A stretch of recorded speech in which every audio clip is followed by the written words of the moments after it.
Now,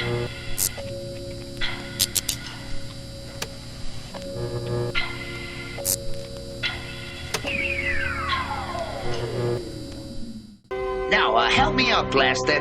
Transform and play something nice. And now, a nice and nifty musical selection for easy listening. Hold on to your dancing shoes and go, man, go!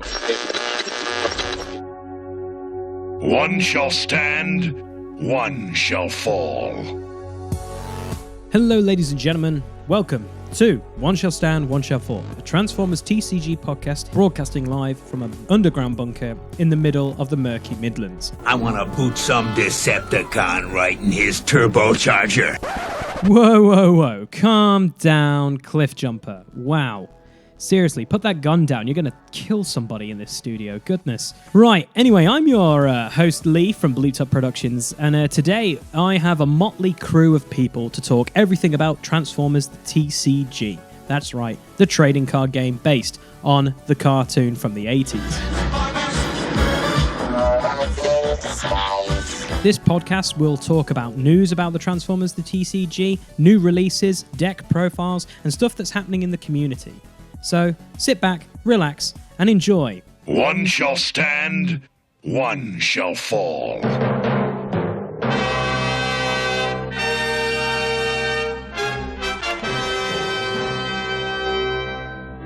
Hello, ladies and gentlemen, boys and girls of all ages, and welcome to another episode of One Shall Stand, One Shall Fall, the only and one and only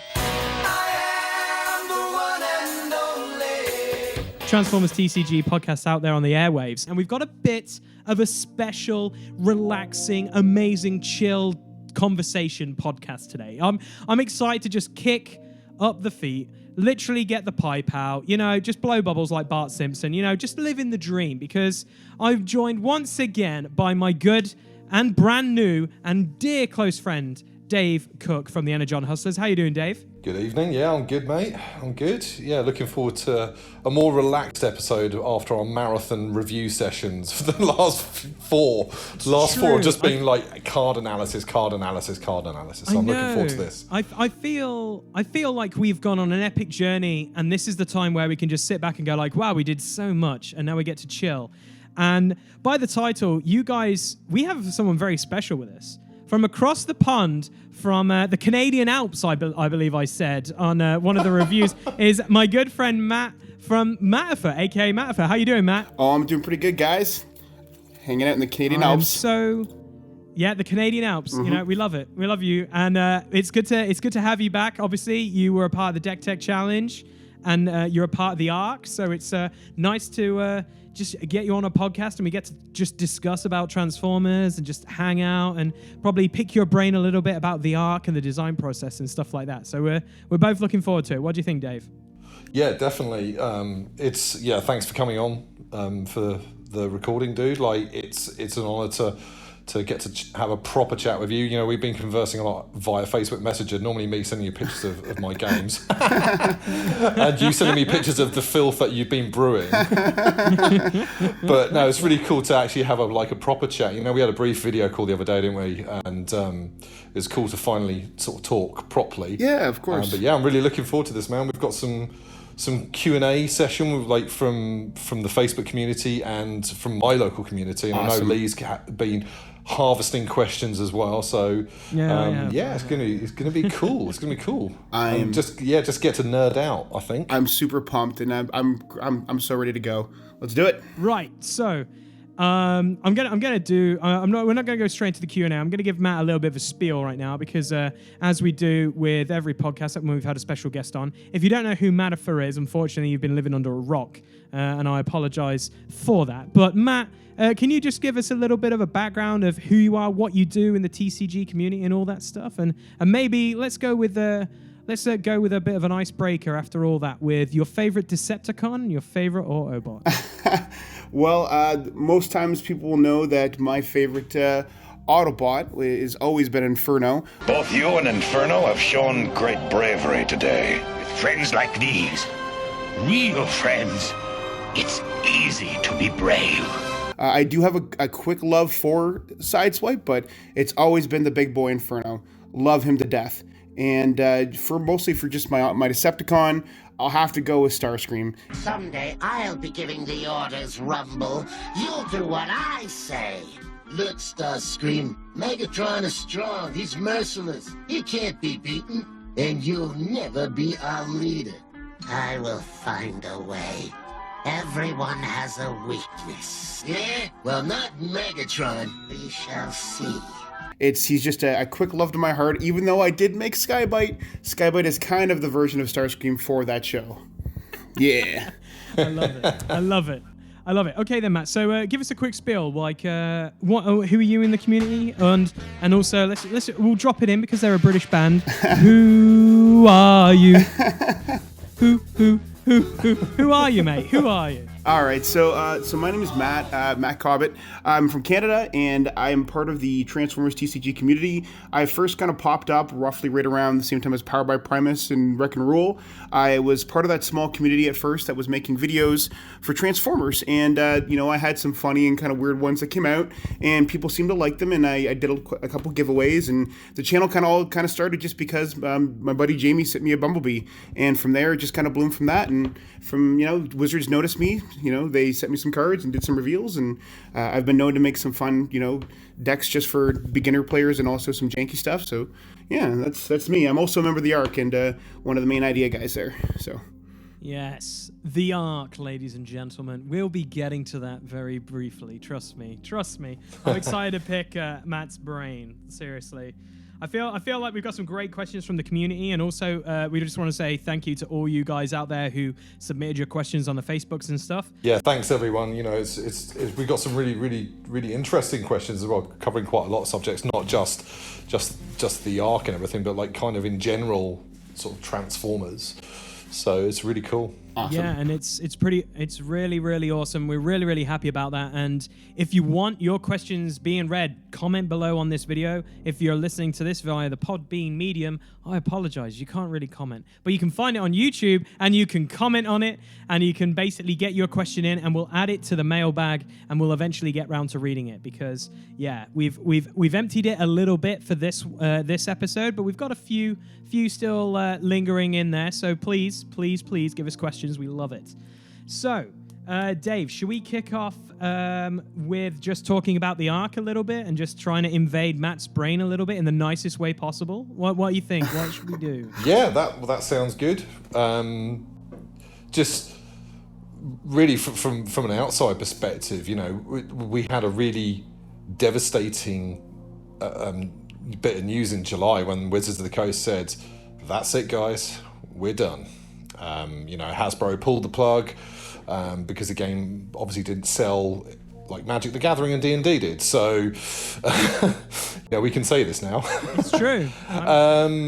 So obviously, just to be given that sort of light from yourselves at the ARC, just to hear that there's almost like a super group of Transformers content creators coming together to record stuff. How did it all come about? Who first broached the idea of forming this super band? It's like well, it kind of came all of us together. We're all a group of friends, and everybody kind of is equal within the group. So nobody really has a bigger share than anybody else. We all kind of came together, and my buddy Dan from Blues and Attack reached out to me, and he kind of called me during the day of the game to cancel, and we both just sat there on the phone silently, just kind of not sure what to say about the game being over. And we were like, we have to do something about this. And slowly after that, our group started slowly coming together, and our members began joining. And after that, we had the ARC, and we were trying to think of something what to call it. And I suggested a name, why not the ARC? Because Jamie had made some beautiful artwork on a playmat that he had recently made with Optimus, and there's a nice picture of the ARC in the background. And all the guys threw in a bunch of information, and we just kind of put it together, Awesome. It's really thematic, isn't it, as well? The ARC, that is, that's episode 1 of G1, the ARC, where they leave Cybertron. It's such a cool name, and it really fits the Transformers universe as well. So it's really cool. Exactly. And all of the content creators that are involved as well, massive part of the community over the last sort of couple of years as well. So it's so cool that you could all come together. Yeah, it was it was great, and like it really represented like, you know, a new beginning, because like Wes would quote the fact that it's as like, you know, it's something new, being like the arc is leaving from Cybertron, the old game is dying, and something brand new is starting, and we kind of wanted to kind of just show that we were here and we wanted to make something for the fans and really make something that people would like. Awesome. So. I'll piggyback off that one then. So Matt, obviously it's been interesting seeing all the collaborators working together. Like Dave said, obviously I'm a huge wrestling fan, so I feel like, you know, it's like the four horsemen have been gathered. Oh yeah. And it's been awesome to see. It's really been cool to see how this project has progressed, because obviously we didn't know there was going to be a wave 2. Then on the end of the PDF there is a lovely thing that says wave 2 coming very soon. So going back to wave 1 briefly before we jump to wave 2. Obviously with such a huge back catalog of characters and battle cards and stuff like that, how did you guys approach it for wave 1? Did you all have like a certain theme in mind? Because obviously with mainly your battle cards, I can say this if you haven't seen it, guys. Matt is a huge fan of the movie, and there's a lot of cards named from the movie, so I'm assuming that was probably one of the driving forces. Was there anything else that you wanted to kind of like put out in your first wave, or any ideas that were rock solid and then it just kind of branched from well there? Speaking for myself, when the wave first came out, we were kind of all throwing ideas at the board, and what would happen was someone would pitch an idea and everybody would look at the idea, and we'd all kind of, you know, talk about it and think of ways to either improve it or take away, or, you know, we'd bin it or keep it, and eventually it would come out from there. And every kind of character and idea kind of went through that process. And because Nick is such a huge fan of Galvatron, Cyclonus, and Scourge, and because Salty was making Rodimus, I kind of stepped back from making my Hot Rod so that we could focus on those characters and make battle cards and thematic characters that kind of fell in line with the theme of the movie. So I spent hours just rewatching the movie every day, listening to the music by Stan Bush, and going really into the details of the characters to try to figure out how I could make that happen. So... Awesome. Dave, do you want to fire something else? We'll keep going. We'll go back and forth, Dave, you and me. We'll bombard him with all the questions. And like I said, it's really something that like every member had a process, and like there was moments where Wes would be like, why don't we add this to this card that would improve it better, like things with Apex armor or other cards with with Jazz, like another card. Wes was a really big help with Jazz as well. So, you know, but either way, what was the question, Dave? Sorry. I can go on tangent sometimes.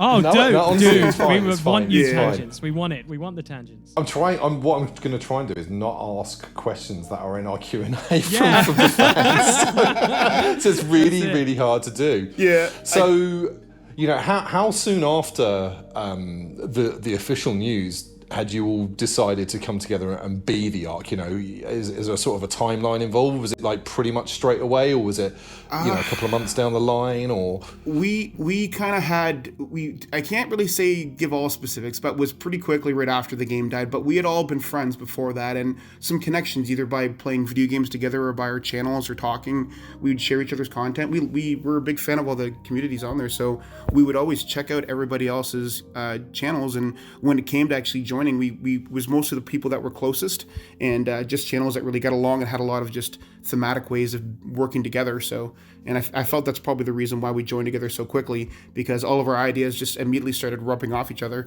and it really went really quickly. So awesome, cool.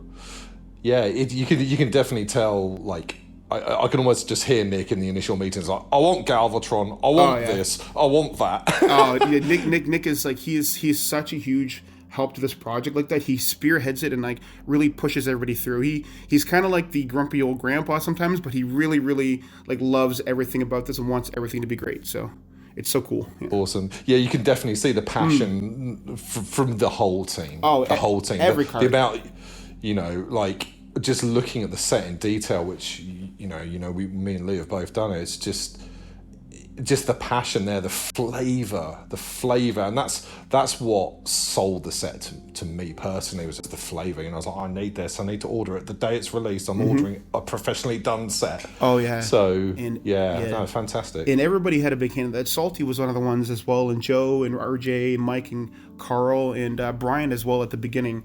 And like I said, and Adam with Blues on Attack, we all had a big hand in like making that big theme. But the '86 theme for the movie was probably they'll admit that's probably my fault. But it's probably my fault. But I think it worked out in the end. Yeah. I feel like obviously with this wave, like Dave and me said in the reviews, it does feel like an official release. How many? I'm assuming, like you said, loads of characters being thrown left, right, and center. Can we cheekily ask and say which ones were unfortunately left on the cutting room floor, which divided the arc a little bit, maybe? I'm just saying. Yeah. I like hearing the controversy behind designing aspects and stuff like that. There is a couple, and save for later waves. The main one is a hot rod that I made, so that'll probably be that may see some light. We're not sure, but that and some other cards that we're still holding on to. We don't want to talk about yet because I know that the guys are still kind of want to keep those in the secrets.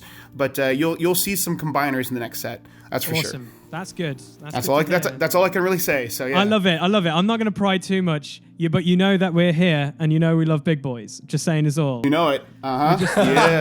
Just saying the purple and blue is poo. Just saying, and I can say this because it's no longer a real thing. Well done, Wizards, for screwing up the best combiner ever in the world. Good job. Good design space. I mean, we may see a new Devastator. We never know. You know. If we do.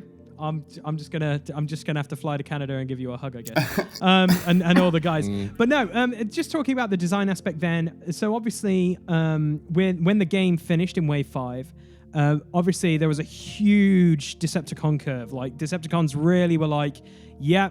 Take this character, you win. And it's true, we can say this. Horrible and Sky Shadow and a few others made the game really, really powerful. So going into the art, was bringing Autobots kind of back to the forefront kind of a big thing? Because there's some amazing Autobots in this, which can really like bring them back to the curve. Like we've already talked about it. Your broken Bumblebee is fantastic. We love that guy. My broken Bumblebee. Yes. Bob is just mad. The new Jazz is incredible. Obviously, you know the cards you worked on, SIDESWIPE and SUNSTREAKER. Like Dave and me love them.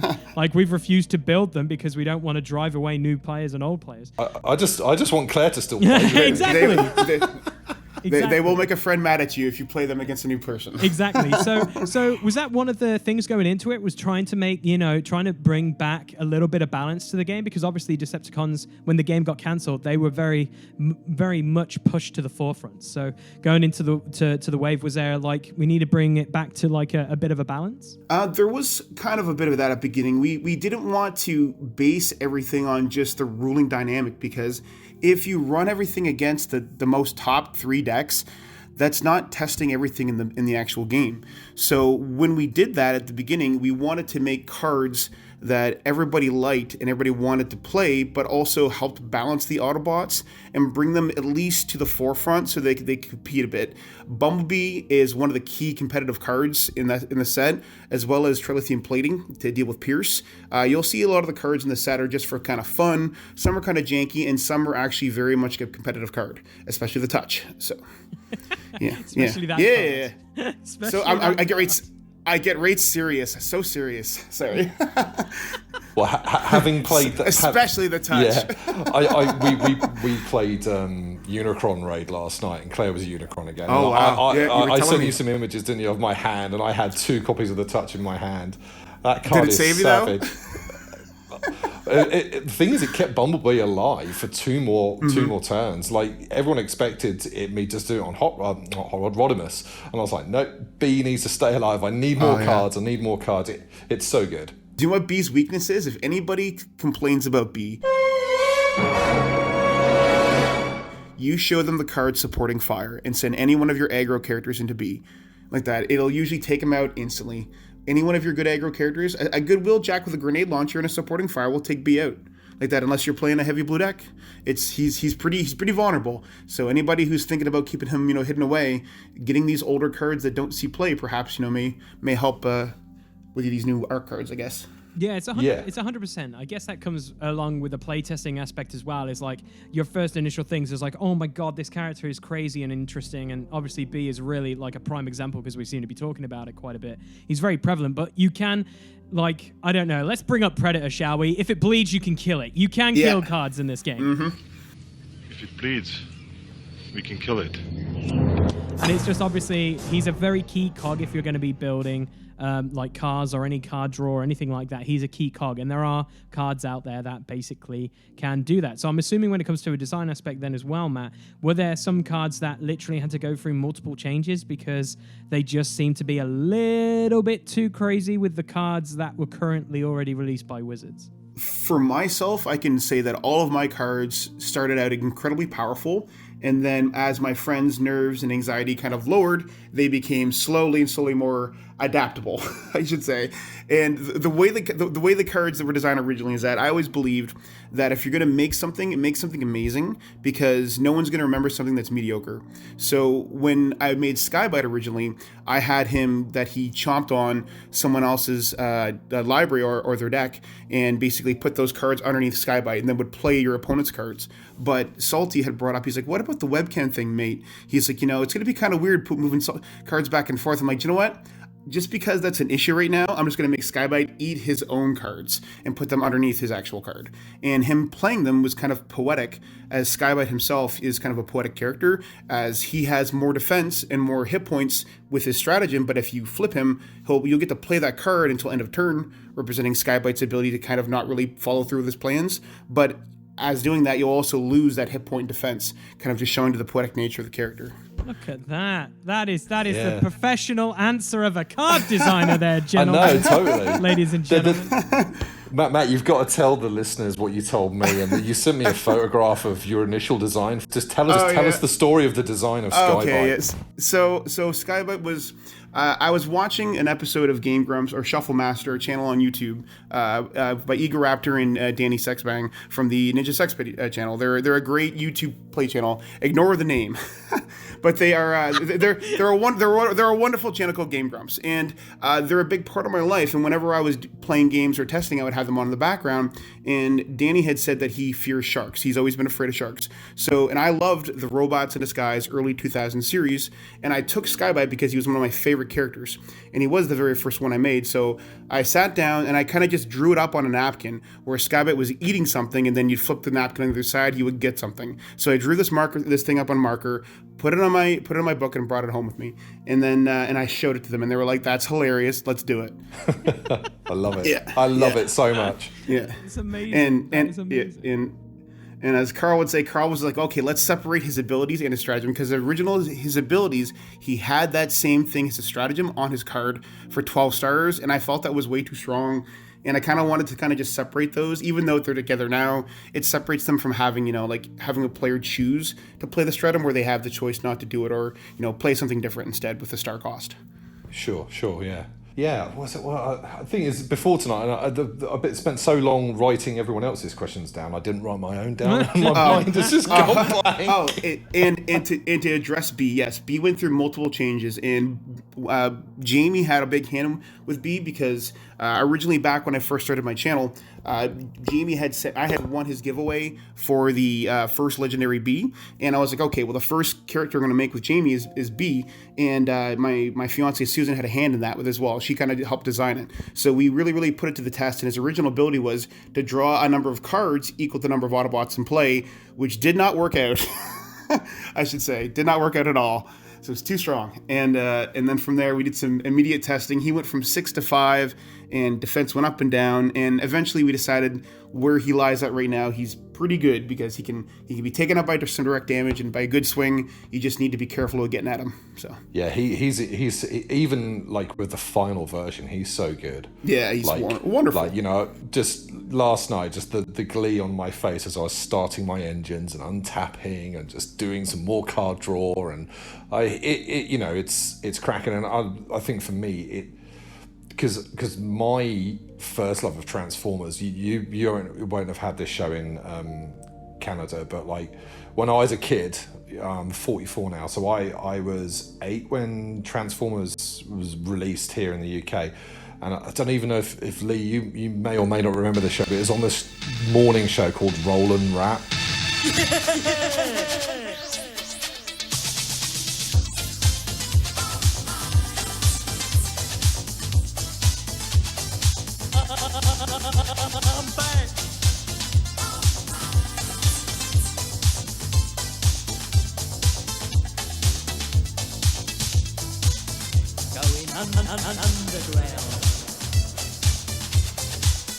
I'm fresh, I'm a living legend, yeah.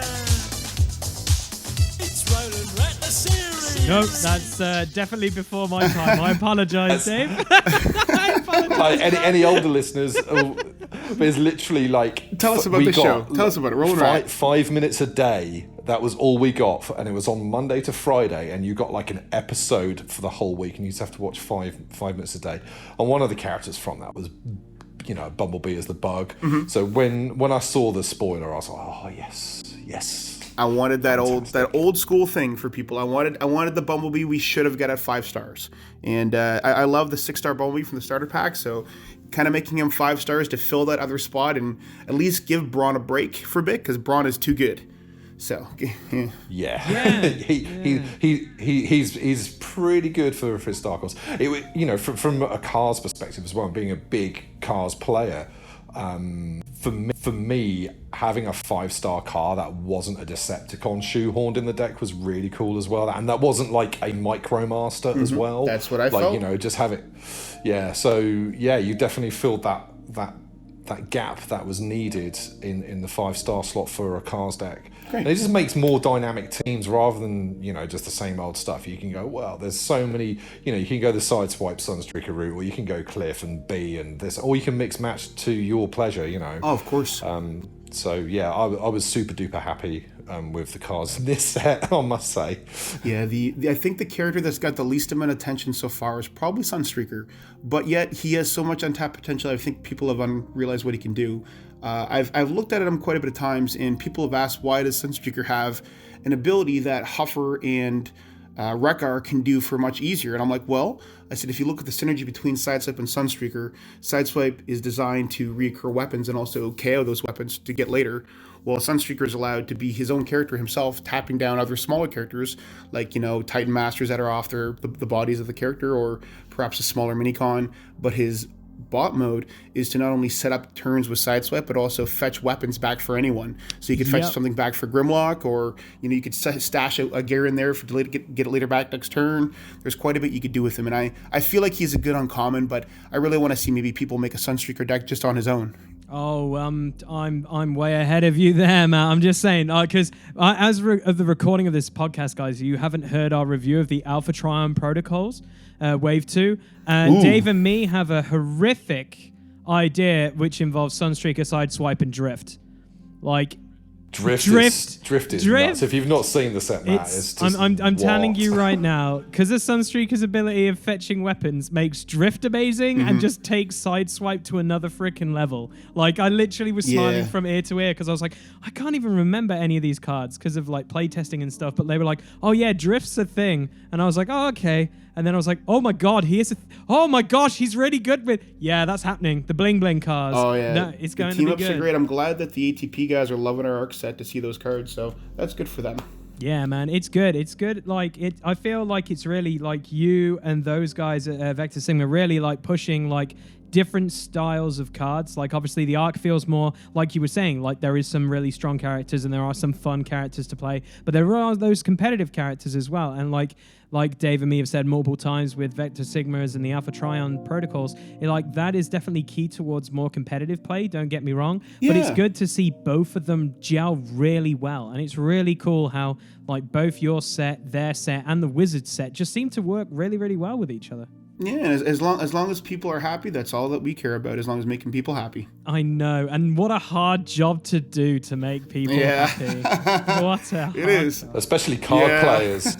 It's okay, though. We I know, we take man. it as it goes, though. It's all right. We get it. Exactly. You just got to roll with the punches. You got to go roll with the punches. So obviously going and looking and analyzing the arc like Dave and me did, there's one thing I wanted to really kind of talk about is the love for older characters was definitely shown in the stratagems as well as some of the battle cards. Was that an idea that all of you kind of came up with, just to go, right, these cards never really got some play, so let's bring those back to the forefront a little bit? And I'm assuming there's probably going to be stuff like that going forward in later waves as well. For that right there, the stratagems, we originally approached it as everybody putting their names down for stratagems. Then some people wanted to only make a couple, and some of us had to fill in the spots, and some of us like to make them together. And what we did was everybody, I believe, just picked characters that they believed needed some help in the next waves that were fans, that had a lot of fans, like Shockwave and specifically Red Alert or Inferno. Red Alert is seen a lot of actual competitive play, but using his new stratagem, I'm not sure if people will see it just as the same light, but it can do quite a bit of unique things. But things such as cards for Inferno that make him quite a big hitter now, it makes him a little bit more different to use, and him and Red Alert together are quite good. Yeah, and that's very theme as well, isn't it? Because obviously in the cartoon you had that hilarious episode where, everyone hates Red Alert. Everyone hates Red Alert. If you like Red Alert, I'm just going to be honest now. Going to be really honest. You're a weirdo. I'm sorry. You need to go see a psychiatrist. He's a bit of a downer. Wait till I get my hands on Inferno. Oh, don't overcharge. It wasn't his fault. Red, you're okay. I was worried about you. If you'd stayed where you were supposed to, you could have spared yourself the concern. Huh? Oh, you know Red. He's like that. I'll put it to you straight, Optimus. Inferno betrayed me. It's like my opinions on Hot Rod. He's a bit of a downer. Oh. On Rodimus Prime. I love Hot Rod. It's Rodimus Prime is the one I'm okay. I got to make sure I'm politically correct. Hot Rod is a dear love to me. I will hopefully when he comes out like that, I hope people will love him because he's going to be like B. He's going to be competitive. So awesome. I'm excited. So going forward then with Wave 2, I'm assuming that you guys have already started talking and coming up with ideas. So I'm assuming you've had like a lot of good and good feedback and negative feedback from this set. Is there anything that's really like shocked you with how the Arc 1 wave has been received and like how it's gone, and will that change like the design process going forward or like ideas and stuff like that? It's been very humbling. That's for one thing for sure. I didn't when I went into the Arc originally, I was very nervous about my cards because I was so focused on a specific theme that sometimes you can get blinded by your theme. And sometimes when you design stuff, if you design it too thematic, you can let that theme over design the mechanics, and that can kind of fall through. But I really wanted people to kind of see that. So with the 86 cards I made, the Dare to Believe, Nothing's Going to Stand in Our Way, and The Touch, I wanted those to kind of tell a story of Rodimus and how Salty's character kind of just journeyed through the story of the 86 movie, where you have the first card, Dare to Believe, where you're drawing to get a card and believing and like that, and you're getting bold. Also with Nothing's Going to Stand in Our Way, the way to untap, and the little Easter eggs in the top, and also the touch.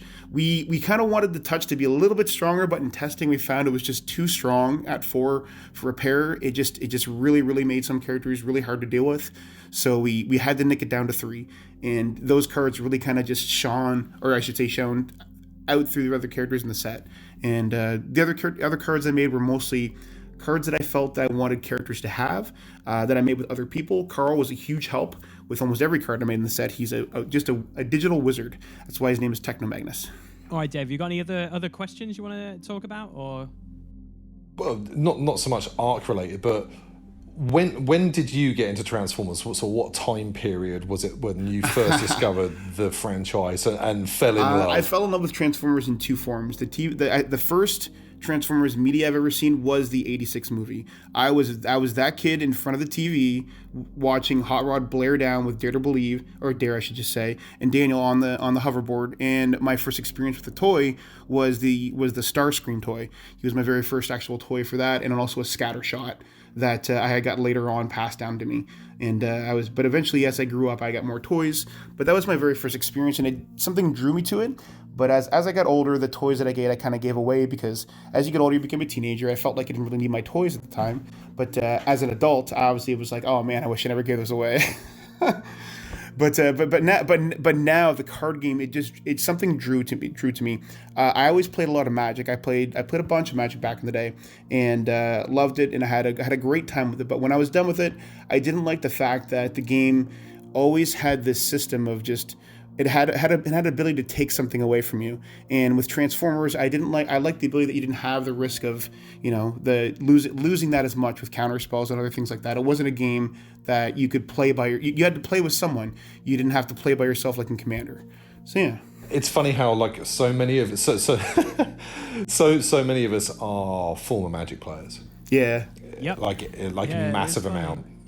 Because I come from a very competitive Magic background. I'm talking like 97 to Oh, wow. about 2016, I played a hell of a lot of Magic, and really from like 2004 onwards, I massively got into the game, and just the community. We touched on this in our call the other day, Matt. Just the community for Transformers is so different. It's so different. different. So positive, and just like I've never met a group of people so willing to just want to just see something and want to be a part of something, and also just give like experience something with people. And there's not as much naysayers or negative people. I find it's everybody just wants to see what you know, what you're playing or what you have or what you pulled in your packs. Like it's always been a really good community. So yeah, I feel like it's like that because of everyone's experiences with this franchise. Like I feel like we all have like, how did you get into Transformers? And then obviously, like for me, it was like going to Blockbuster Video back in the day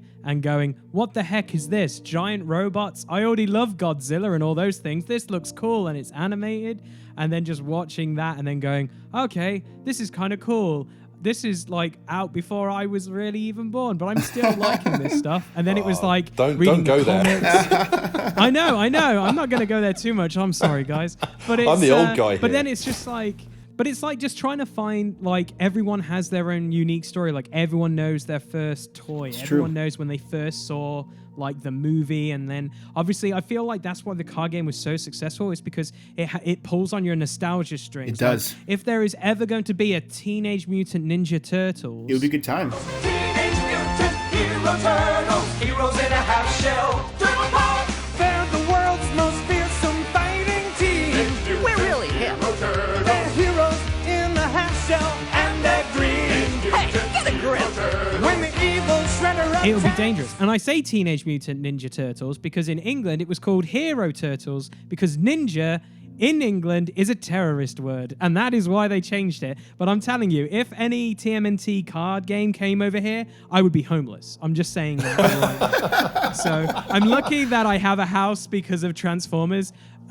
But like, if there's anything Turtles related, I'm a sucker for it. So like, please do you know. But I feel like we were saying, the community is incredible. Like, we don't just talk about the card game. Sure, we've got people in the group and the communities and stuff that just solely play the card game, but it seems to be like a community beyond the card game, if you know what I mean. Like, there's just more stuff talking about, like, the toys, the games, the comics, you name it. People just seem to nerd out a little bit more. It's just a great community. It's true. It's not like, as you guys related. Look at the Deck Tech Challenge. I mean, look at all those people who didn't know each other, who all joined together to make stuff.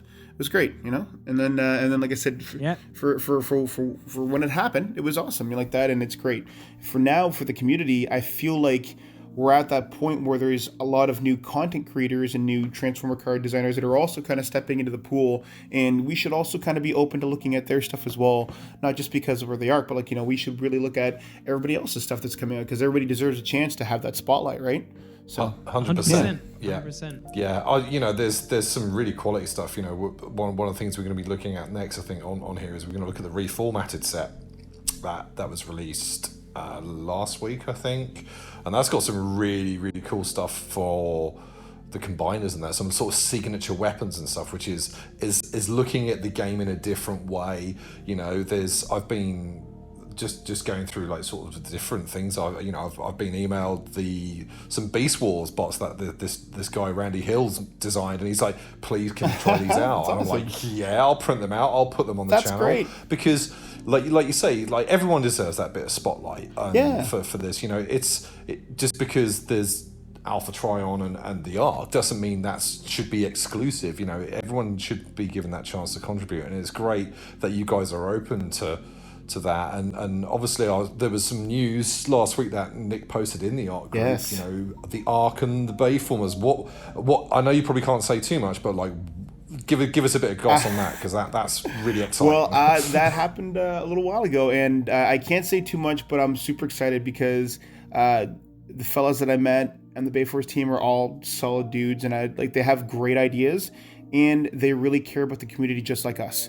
So, and I'm really excited to work with them, and also the stuff that they're bringing out on their own stuff for Bayformers. You guys got to check that out, because it is awesome. The Bayformers are, like I said, they're on another level of just like epicness. So like I said, they're definitely something that we're looking forward to work with as well. And I mean, you can see that some of the crossover cards they made as well for the arc. The biggest card I think that, or the card that I feel like people will always want to play out of all of the battle cards is Grimlock's Sword. But I feel like people will want to play it with the new Grimlock more than the old Grimlock. And I just want to let you know, Grimlock Sword can go on any Dinobot. So you can put it on any Dinobot, even Clobber. So I'm hoping that people, learn, see that stratagem and use that as well. It'll be super cool. It's just you create a monster there. Yep. Well, I think David Me did touch on it in the review. Like, why are they giving Matt why are they allowing him to design these monster cards? Like, seriously, like some of them are scary good. Yeah. Like does everyone forget how good Grimlock is normally? And now there's another Grimlock that's even better. What, like, come on, seriously, people. Oh yeah, RJ. What is going on? RJ put his heart and soul into that Grimlock, and he'll tell you. Just there should be a video coming out soon, probably after this, which is or maybe before this actually. It's one of an interview with all of us, kind of just reminiscing about the arc and talking about some cards and having some laughs and just all on Zoom. So it'll hopefully it's coming out soon, and everybody will get to have a good laugh at it as we all tease RJ about Grimlock and Sea Spray. Awesome. So. That is awesome. Right, Dave, have we got any other questions we want to fire at Matt, or does Matt want to give us any questions? Yeah. Have you got any questions for us? I do have questions for you guys. First of all, I would like to know, when are you guys going to be doing more deck tech challenges? We were talking about this on Saturday, weren't we? Oh, okay. So let's let the gloves are off. I'm rolling up the sleeves right now. It doesn't work on a podcast, but so obviously the sad epic news. We've already addressed the elephant in the room. The game died, and that killed a lot of people's interest, which is really, really sad. I'm going to do a soft reboot of the Deck Tech Challenge in January. Oh. I'm going to ask people again in the community to be a part of it. Obviously, Matt, you want to be a part of it. That's amazing. So that's it. People that are already in it can come back. That is amazing. But the problem is when it comes to doing something that epic and amazing, because it was epic and amazing, not to just pat myself on the back, it was the fact that you got to meet new people, you got to interact with people in the community, you brought people together. And I feel like because we've got these new sets and there's a whole new wave of new people again getting back into the wave, I feel like it's a perfect opportunity to make more videos. So we're going to have a soft reboot of the Deck Tech Challenge. I've called it like season 2 because like every other fighter these days I seem to like play, there seems to be like, oh, here's your roster. Oh no, you can spend 20 quid or $20 and get 5 or 4 more people. So I know for a fact if as soon as I'm going to just saying those words, it's open again, I know my private messages are going to be flooded again. But the idea is I want to get smaller channels again and the big boy channels. So I'm calling out all you big boys out there again. If you have time and you want to be a part of this, please do come and be a part of the Deck Tech Challenge, because it's not just bringing the community together, it's also showing and spreading light to cards that might not get a lot of love, but now because we've got like creating your own cards and loads of other fun stuff, like it then gives those guys more exposure, which is like the perfect opportunity. So it's coming back. It's just a lot of work. It's great, and I love it. And it's like, and I want it to be a key card going forward come January, because the channel is going to change a little bit. Because, like I said, we're the only TCG podcast at the moment. Yep. And I think, hopefully, we'll have more podcasts creep up. But I think we set the bar really high with our return with the ARC review, and then obviously the Alpha Triumph Protocols, and now more sets that are being told and kind of pushed to us saying, hey, we would love for you guys to make a video and a podcast because you guys are cool and awesome. And we will. Don't worry, we'll get round to it. But it's just really, really a ton of fun just to really like spread the Transformers among the community and bring people together. And I feel like during this awful time of COVID, like not a lot of people have been able to play the game. Not a lot of people are comfortable with web camera games and stuff like that. So there is the positives and the negatives of this, but it's also, there's been like people just really rallying behind the game and doing online tournaments and stuff like that. So there is a void to be filled again. And come January, it will be filled. So fun times. That's awesome. That's great news. I know. I'm excited. It's going to be a lot of work, but I love it. So it's all good. Well, it was so much fun, like doing it with you, Lee, as well. You know, because that's kind of how we became friends. Really, you reached out to me and said, "Dude, do you want to be part of this?" And I was like, "Yeah." And for me, just becoming a more involved with the community outside of my local group, because I'm really massive on the local community. There's myself and one other chap who's got some questions for later on. We pretty much set up the community here, and it just followed me just seeing some guys playing after a game of X-Wing one night. I was just watching two of my friends bashing each other to death with Optimus Prime and Grimlock, I think it was. But I was like, I need to play that game. So, the Deck Tech Challenge is definitely something that I want to be part of again. What we were talking about the other day, kind of with where we want to go with this, obviously now me being co-host, is like we want listener submitted decks. Me and Lee are going to do some like feature matches, aren't we? We're going to do some webcam stuff together. Yeah, we are. Yeah. My son's challenged you to the battle to the death. That is no joke going to be the kickoff for season 2, because I want it to be like, I want Aiden to make a trash talking video. I'm going to make a trash talking video. We're going to go big with that episode, and then we're going to try and there's a new format I want to do, which I feel will add a little bit more banter to it, because there was a few people that really were amazing in the season 1, and I was like, oh man, I cannot wait to play that person. Then the game died, so then it lost a lot of interest. But I wanna add that more elements. So yeah, it's cool. I'll let you keep talking, Dave. Sorry. No, that's cool, man. That's like, it's just from where we're going with the podcast and stuff, like we've got some really good ideas, and we discussed some of those on the previous episode, which Lee's probably furiously editing this week. It's good. But yeah, we've got some ideas. So obviously any deck ideas that people have got, anything they want to showcase, if they've got questions for us, obviously drop them on the communities. Facebook, comment here on Lee's YouTube video. We've. Is there anything else you want to ask, dude? I think that's pretty much. You know what? If I was gonna, I know he just wanted that. He just wanted to get that stab in. I love it. Just one question. If you guys do a deck challenge like that, will you choose ARC cards? If you yeah, sweet, 100%. I'm down for it. Yeah. No, okay. See, this is it. Because I've said, and Dave and me have said, because we're actually one of the questions I'm going to openly tell the world something which is insane. But like I've said, like if it's created and when you were doing the Deck Tech Challenge, you interacted with your opponent beforehand, so you can have a WWE or a wrestling kind of contract signing. Like, are we going to be douches to each other? And the only person that I can truly see as a heel at the moment is Matt, and that is on video reference, guys. You can go check out his episode. It is he is the heel at the moment.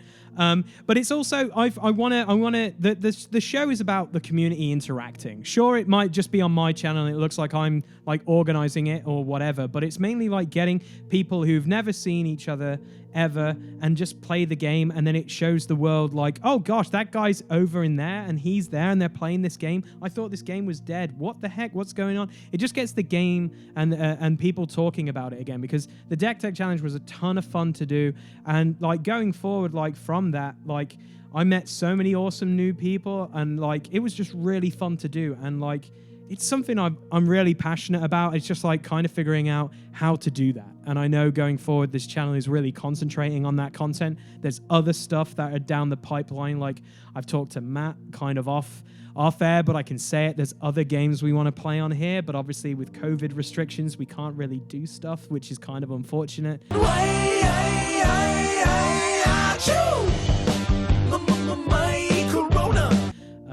You've kind of seen like with these whole podcast ideas we're doing, obviously, if you're listening to this on Podbean, you know this isn't just the only podcast that I do. There's other podcasts I work on, which is crazy if you didn't know that.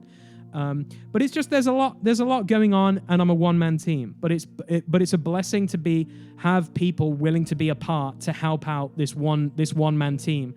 Like it's funny, like how many videos Dave gets out in a week, or how many videos other people get out in a week, and it's just like you don't know how much time goes into editing and coming up with an idea and everything. Seriously, but it is a blessing for like. No, I'm not just going to be big-headed, but like for other channels to just create content or create anything, especially during this time, because people, Netflix can get boring, and not seeing people and stuff like that, you need to fill the void. And I think a lot of people in the community have stepped up and really been a blessing to a lot of people. Exactly. In this You said it greatly, man. Absolutely. Good one.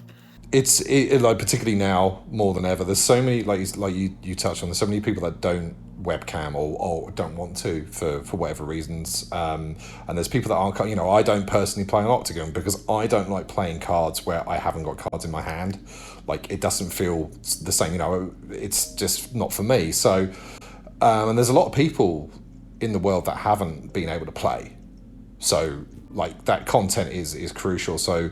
Like all the content creators out there, not just myself and Lee, but all of you. Thank you for keep pumping out stuff. It's so needed right now. Yeah, and it's a massive where help. you could check those places out: Blues on Attack, Wreck and Rule, Powered by Primus.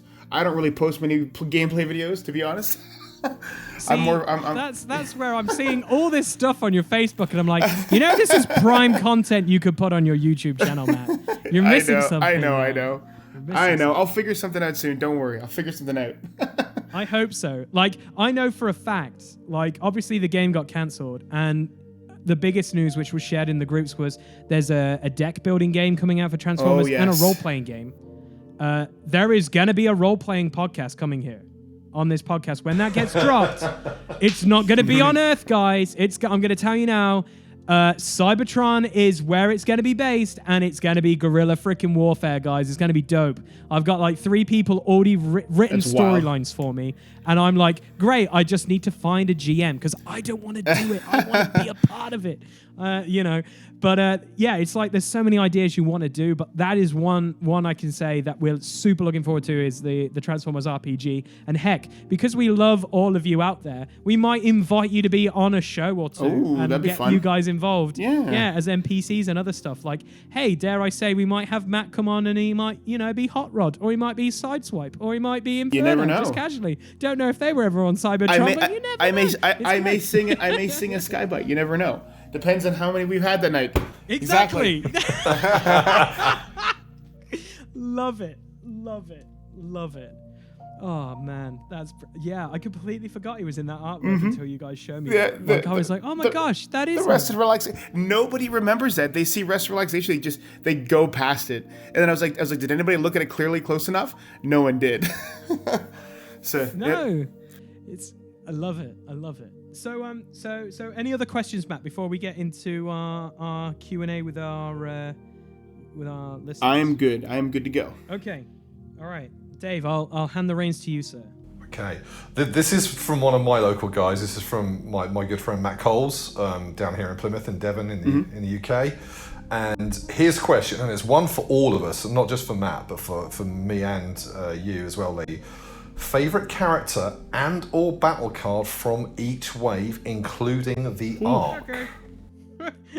Who wants to go first? Should we find an order, or are we just gonna take a stab in the dark? Should we do like each wave, say like wave 1, and then go round, and then wave 2 and go round? I'll do one better. I will name an Autobot, a Decepticon, an upgrade, and an action for the first wave 1 to 5. Oh my gosh! Oh my gosh! More homework. For you, Matt. I'm for you, fine Matt. with I'll do this. it for you. Okay. All right. Okay, I've got mine. I got mine too.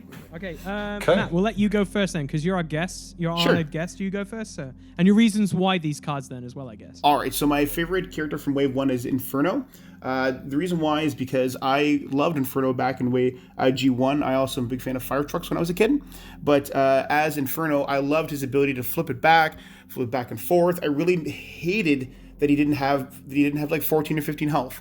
And I just played him so much. And when Energy Pack dropped, I just dropped a meme that people laughed at that said he was hanging with the big boys now. And Starscream Air Commander, the one that could flip back and forth and do damage. You cannot use Starscream's cape on him. Remember that? He's super fun to play. I love the bold and the whole cackling grin he has. That's my favorite one. Yeah. Dave, do you want to go next? Yeah, can do. So for me, the reason I've got fond memories of ripping this guy. So the first super rare I got from Wave 1, and that's B, Legendary Warrior. And I just, at the time, his ability was quite unique, wasn't it? That attacking untapped characters, that flip back. Just really, really cool. Just really liked it, and he was shiny, and he was super rare, and I was like, yay! But battle card for me, I just love Hunker Down so much, and it's just grown in strength as the waves have dropped. You know, the amount of armors that you can fetch, and I love Megatron. So he's so good. Yeah. Oh yeah. I forgot my battle card, didn't I? I'd start your engines and thermal weaponry are probably my favorites. I'm a car guy, and everybody knows me and Joe's love for thermal weaponry. We played it in everything, in every blue deck. There's always a copy. Every blue deck has a copy. Every blue deck has a copy. See, I knew you choose start your engines, Matt, so I'm like, I can't have start your engines. So I'll have to have the next best thing, which is Hunker Down. That's awesome. What about you, Lee? So the funniest thing is, Wave 1, I only got in at Wave 2, because Wave 1, when I saw it being played, and this is not like, actually, it's not a thing anymore. So, Wizards, right. I don't want to see Autobots kicking the crap out of Autobots, because when I looked at Wave 1 and I saw the character roster, I was like, there's way more Autobots than Decepticons.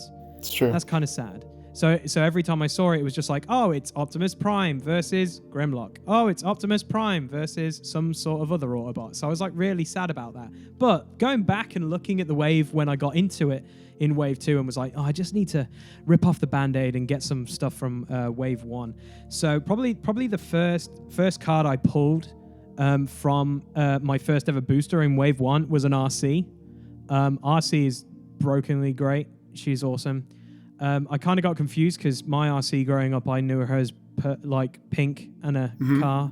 So I kind of got confused when I saw a bike in blue, but hey, I'm not going to argue too much. And then I would say favorite Decepticon out of the wave. Like been playing him more and more these days, but I never really pulled him. I had to get my good friend Mike to sell me a copy of it, which was Nemesis Prime. That guy is amazing. I love that guy. The artwork was phenomenal, and I was like, cool. Who doesn't like Optimus Prime with a minigun? That's incredible. And then when it comes to battle cards, which was more of my thing, because I'm more of into like building decks more than looking at characters, because I always want to make older characters from other waves work. Yeah. More than go, I want to play the new big guy. I want to play this guy. I want to play this. No, I want to go back and play that one.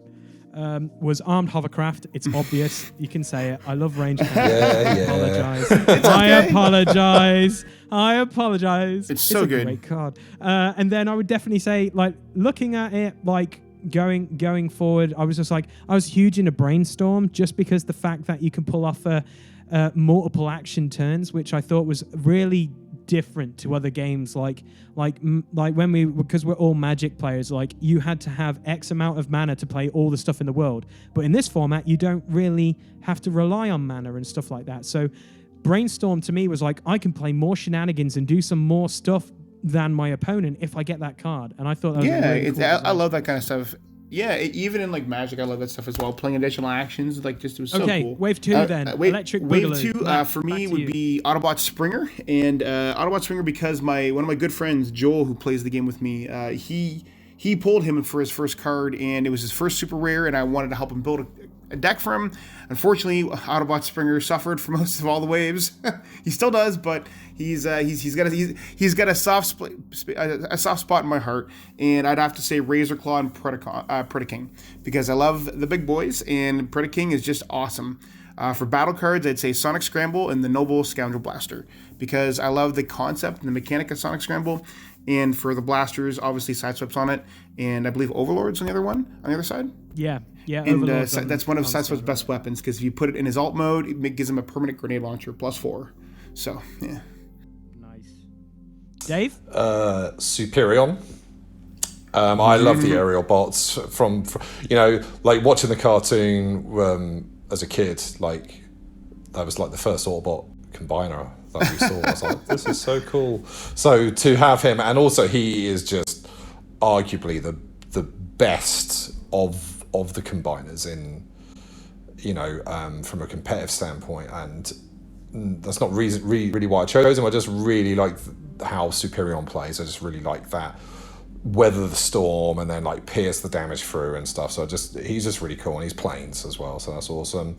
And kind of tandems with all the combiners, and then Metroplex and Trypticon and all those other big boys heavy-handed. It's just such a cool card. Oh yeah, with Superin's artwork, it's so good. The artwork really helps the flavor of the card. Yeah, it definitely does. Good old Superion smashing face. Love it.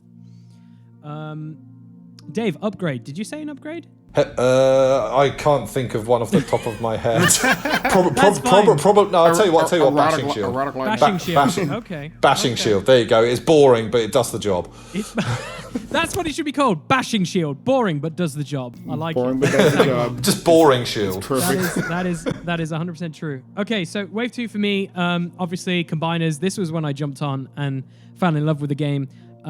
Me and D, for one of our first ever Transformers videos, we did an unboxing, and I wanted to play Menasor more than anything, and he wanted to play Predaking. So basically, anything that I got for Predaking went straight to D. Anything for Menasor came to me. Now, obviously, when people like look at that, they're like, mate, there's some like uncommon cards and loads of other stuff, and there's more value with Predaking cards. I don't care. I just wanted to play the guy that walks around with a power sword. It's awesome. And he wants to play the one that's orange with all the like animals. It's cool. So wanted to play Menasor a ton. And then obviously, just after wave 2, there was a separate box. Everyone knows what I'm going to say. Metro frickin' Plex. Love that guy. Favorite So good. Autobot, probably. He's amazing. Possibly the best I've ever done competitively has been with him and will always be with him. When it comes to cards, well, action. Dave, what do you think it could be? I don't know. Surprise us, mate. No, let's go. Marksmanship. We're going to go with the range route again. I'm so boring. There's a surprise. I'm so boring. I'm sorry, but I just love ranged characters. I'm sorry. I'm boring. And then to go with the whole Menasor thing, I just love the card. It might not be the best card ever, but Stunticon's swagger.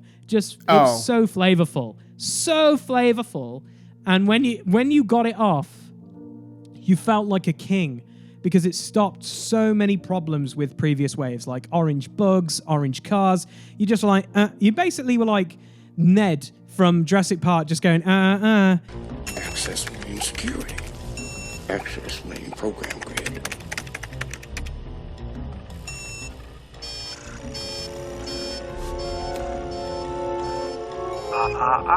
You didn't say the magic word. Please! God damn it! Didn't say the magic word. You can't use bold anymore, you know?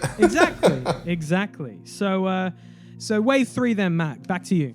General Megatron and Major Ultra Magnus are my two major ones, because I loved Megatron, and he was kind of not... He didn't really get a good one so far, and with General Megatron, I really wanted him to get that way, and he was my first SR from that wave. And for Major Ultra Magnus, I just have a big fan for his ability, also for anything that's orange and blue. For battle cards, I really loved Bolster and also Anticipation Engine. It's one of the cards I revealed from Wizards for the first time. And I love the whole Bolster Force Field thing that people were surprising everybody with back at, I think it was Origins or Gen Con. So yeah, it was a good time. I think it was Gen Con. Nice. All right, Dave. Okay, favorite character, Major Shockwave, just because he's insanely cool. Like, he's one of my favorite characters from G1. He's like the sad, lonely Decepticon that has to stay behind. His voice, and there's a really, really fun. He's just really like. Shockwave! What is your command, Megatron? You are to stay behind. I entrust Cybertron to you, Shockwave. Fear not, Megatron. Cybertron shall remain as you leave it. Excellent. Oh no, Megatron. There's a whole YouTube thing somewhere. It's quite old now, but Shockwave's Woe. It's just worth watching because it's funny. But like when I saw the artwork for Major Shockwave, I was like, I need that card, and I managed to prize one out of a friend's hands for some some money. I'm not going to say how much, but like it was definitely worth getting because he's such a blast to play, and I really liked how he interacted with the top of the deck. I really liked that. So that's my character. If I had to pick a favourite Autobot from that wave, probably General Prime. It's just a really cool designer. He really fits that kind of wider team with his truck mode. But battle cards, unconventional flying object for obvious reasons, but that card's got better with time. You know, you're looking at some of the cards that are coming in the arc now. Unconventional is just so good with them. So I really love that card, and like Matt, Anticipation Engine is just so cool. Anything that cheats more cards out in your turn is great. Love it. Okay, so wave 3 for me is very similar to Matafer, to Matt, is Major Ultra Magnus. As soon as Magnus got spoiled, I was like, I want it, and then I opened a box and was like, I got it. This is amazing. So I just love Magnus. Like, Magnus is my boy. So I'm gonna give you a quick warning now. Spoilers, kids. He dies a lot, so it always seems to annoy me, whether it be in movies or a really educational show on a series beginning with N. It's just kind of one of those. But for Decepticons, I really liked, and it ripped the Band-Aid off for a long time for me, was Runabout and Run Amok. Love those guys. Just because they had that theme of working off each other. I never played Cars. I hated Cars, but these were my first in for playing Cars, and I absolutely loved it. All the shenanigans that all Cars players liked, but it was just different how it was completely to what Autobot Cars did. It was really cool. And then when it comes to cards for the upgrade, just because we spoiled it on my channel, Metal Detector, love that card because that card was money for combiners, like with Menasor or any of the other combiners that I played. Just the ability to attack something and go, oh, I've got a weapon. That's amazing. It was ridiculous with Predaking because of obviously all the weapons he could have. It was fun just basically. I just felt like Predaking just had a wardrobe next to him every time and just like, I found a grenade launcher and I've also got this and this, and it was just hilarious. And when it comes to cards, battle cards and actions, again, no surprise here. Two-pronged attack I absolutely loved because it was something that tanks kind of needed, but also range damage again. I'm all over it. I love it. I just love it. Just saying. So, Matt, wave 4. Wave 4 is Raider Tailwind. I revealed Raider Tailwind. Also, I think Drew knew I was a big fan of Anticipation Engine because I love cars. So when they gave me Tailwind, I was super pumped, and I didn't want to immediately say this guy's the most broken thing out here and he's going to win a bunch of stuff, but he did. And Private Hot Rod is the second one. I love Private Hot Rod. I wish there was a better Hot Rod in the game, and Private Hot Rod is the best we could get it so far.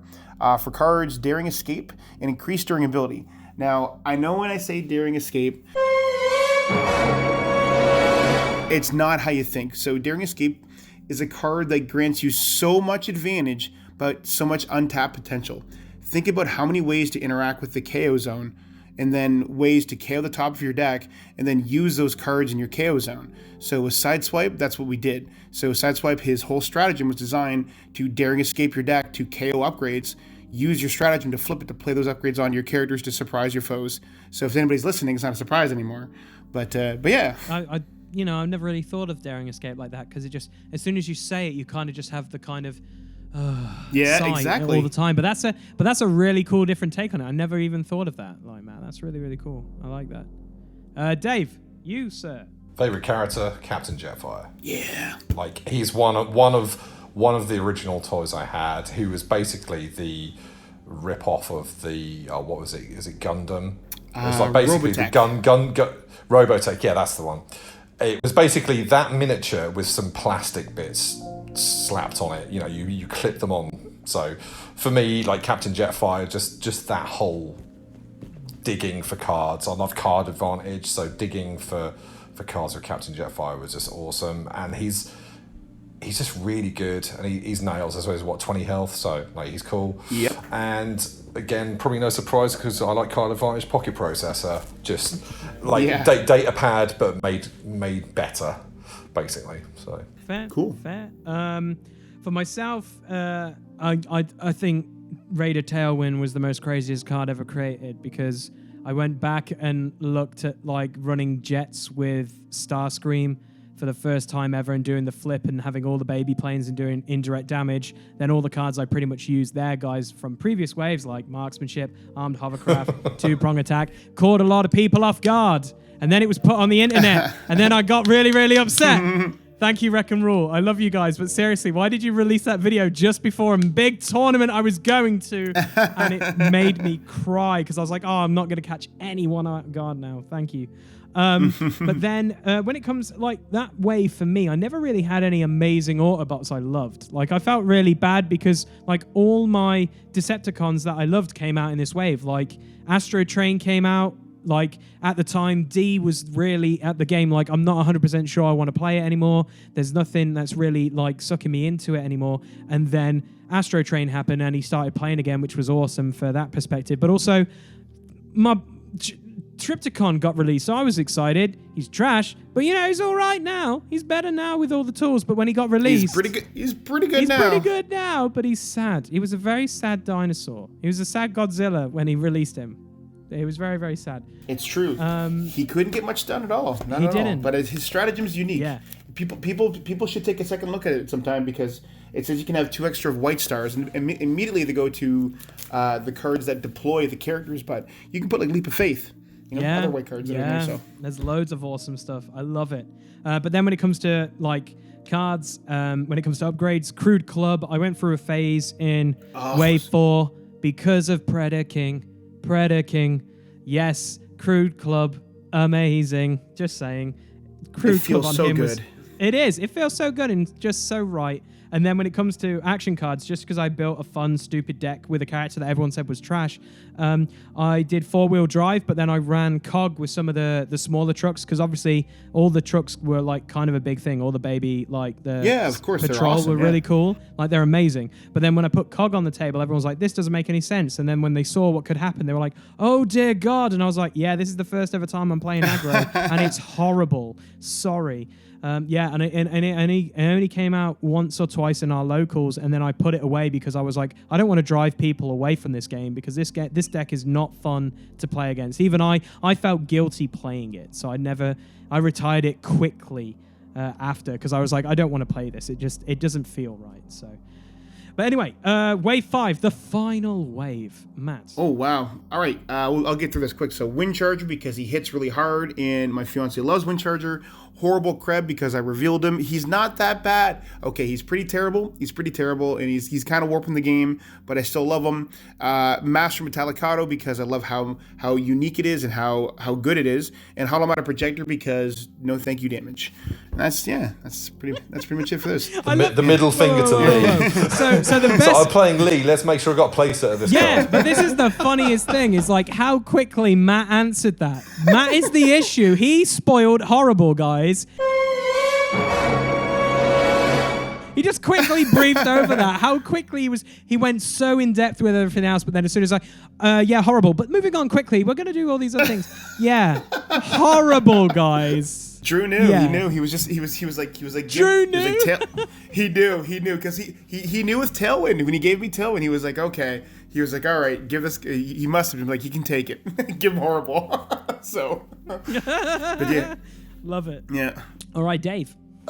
Just love secret actions. So this guy, when I got him, I was just super duper happy.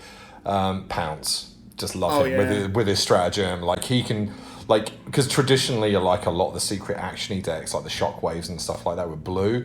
But to go like orange secret action aggro was just so much fun with Sergeant Skywarp from Wave 3. Just loved Pounce so much, and I played that deck to death to the point where Claire hates secret actions now. She won't play against him anymore. And Spy Master's Ruse because of the same reason, because that card pushed secret actions into another dimension. I think it just made them so much better than they were. Rather than having to like guess when the time was right, you could wait. And I love that card so much. Right. For me, it was Trax. I really like Trax as a character, not just because he has a hilarious, stupid British accent in the show. It was just the fact that I saw him and I was like, I really want this guy. And everyone I talked to was like, I don't really want Trax. I don't really want Trax. I want other ones. I want Windsweeper. I want Pounce. I want these other guys. And I'm like, I really want Trax though. And they're like, yeah, but Windcharge is better. All these other ones. I was like, you're sleeping on Trax. And then I got Trax in my pulls. And then I literally was like, cool, I'm building a deck that is stupid. And it involves Kinetic Whip and all the bold. And he can hit you for like 26 damage. And people are like, what? And I was like, yeah, see, he's not stupid, in your face. It was so good. I loved it. Trax is amazing, just amazing. I agree. Does it have anything to do with the fact he also does direct damage? Maybe. It's probably one of the reasons. There's always a theme. There's always a theme with me. I'm just saying, there's always a theme. But no, it's just also when it comes to like Decepticons, I really felt Megatron in this set was really good. Like I felt like it rewarded. He's not amazing. Well, Matt will know this because of the Deck Tech Challenge. I made the best meme ever of just going like, Wizards didn't make a good Megatron ever. And this was like, oh, this isn't bad. This, there's something here. It's not amazing, but it's a decent Megatron. Like, Megatron had been solid, like different incarnations of him been good, but then when there was certain different head swaps and stuff with him, he became quite an issue for a lot of people, which was kind of cool to see. And then when it comes to like upgrades for me, Staggering Might, just because my boy Metroplex loves that card. And then also going the same route as Metroplex, Master of Metallicato, just because of the pips. Oh man, he loves it. Just cards that really benefited older characters, because that's what I always seem to go for more than anything, is like make older characters good before like jumping on the bandwagon of everyone playing newer characters. I'm just like, oh, I remember that. Oh, that can work with really that cool guy. So when we're talking then, Matt, about like the newer stuff, like what are we saying? Where are we going? Did you say your ones for Wave 5 as well, Dave? Did you know your Wave 5 ones out? I did, yeah. It was Pouncing Spy Masters. Like I just went like one character, one battle card because I'm lazy. Gotcha. Cool, yeah. For the new wave, for the new wave, if I had to say my favorite character by someone else, it would have to be Ghost of Starscream by Joe, because the amount of work, time, effort, and testing Joe did in this set is beyond just, it blows me away. Like, everybody did a lot of work in the set, but like Ghost of Starscream is Joe's baby, and he literally canceled a few other characters just to work primarily on this character with all of its cool interactions. And it's probably my favorite character from the set that I've seen my friends work on. For my favorite character, it's obviously SKY-BYTE. I mean, I could say SIDESWIPE as well. He's so techy, but it's definitely SKY-BYTE. There's a deep connection with him, and I really feel that he's the fun card that a lot of young people and also new players and experienced players will enjoy. Awesome. Yeah, and I'd say and the touch. It was really hard to choose. Yeah, the touch definitely.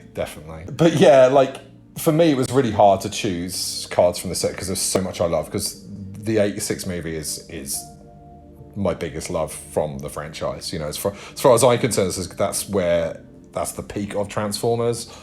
But I've chosen two characters that probably aren't obvious for me, and that one was Nyx Windblade. Like, I wanted a good Windblade because I really like her in the Cyberverse. Really, really cool character. And her two incarnations, like the super rare was, is okay if you're against combiners, but otherwise she was a bit meh. And the starter deck one was just laughable. So Nyx Windblade kind of takes the Captain Jetfire design I really love from Wave 4 and makes it a mini Jetfire. And I really like that. And her bot mode ability is nuts. Like that, she can just... It's so good. She's amazing. The Decepticon, you've already said it, Matt, but the Ghost of Starscream, what a cool card. Anything that can make StarScream go in a deck, I'm all in favour of. You know it. He's like, just the uniqueness of that card. Like, starts KO'd. You're paying 7 stars for it, and he's gone already. I really like that, and I like the interaction. Battle cards, Assault Formation's so good. I really like Wedge Formation. Assault Formation is a better card, I think. It's just so good. Yeah. I've ordered I ordered another set of cards from Hong Kong this week from Make Playing Cards, and I ordered another 3 playsets of Assault Formation because I need more. Oh. Do you know what, man? I find I'm always stacking more sets of Trothelium Pleading or Vampire Ribbon, Dare to Believes, like the Touch. There's so many cards in the set that you can just use in everything. I think the only card that has not seen as much play out of my actual decks is actually my own Omega Supreme cards, because I haven't sleeved up Omega Supreme yet since we've been testing them. So Claire wrecked me in one game with that HM laser cannon, and she thanked you for that, and I was like, yeah, thanks, mate. Oh, it's such a good feeling. It's It's you put it down and then you quartermaster, and then you wish you could have another way to switch it, but it's stuck on the big guy, and you're just like, he's gonna play another one. It's nuts. Yeah. The other card I really, really liked, and it's really hard to say like individual cards because the touch is amazing. I love Nothing's Gonna Stand You. There's so many cards, but one of the cards I really liked, and it was really nice to see Dan had some involvement in some of the card design for the set, and that's Scan Vaults. That card is, again, it's the Magic player in me, the card advantage. I just love anything like that, and it's green. It's what was a card in Magic? Accumulated Knowledge. It just felt like playing that card again from about 15 years ago. So yeah, it's so good. It feels really good. It feels like the old Cold Land set from Magic. Unfortunately, Cold Snap. I'm like, I can't remember. I know the one you mean. Yeah, like it just anything that interacts with your scrap pile, like in that kind of way. And it feels good without being oppressive, because most of the time it's just a pep talk, but you can fetch it. But then there's another time when it'll be like a universal network access. So it's really cool. It's a really, really cool card. So yeah, that's my faves from the arc. Lee, what are yours? Wow, there's so many, but I think it kind of bleed through a little bit on the review. Sharkticons. I've wanted those things in the game ever since the movie. I'm really passionate about sharks because my favorite movie of all time is Jaws. So Matt, when you've listened to the review, I was like, he's a flying robot shark. I don't know anything about this character. I'm all in. I don't know who the heck this guy is. I want to play Skytread. What the heck?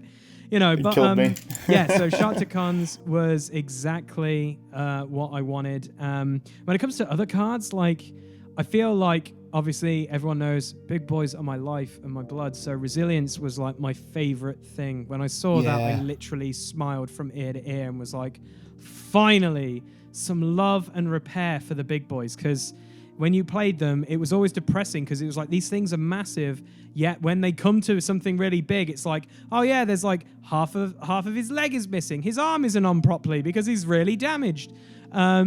It was just really, really sad. But then the other one was your actual card, which was the blaster for Omega Supreme, because I've been having so much fun play testing that card. I got to have a game of Primus with Dan, and I played it, and everyone's like, oh, 2 damage across the board. Yeah, it's great.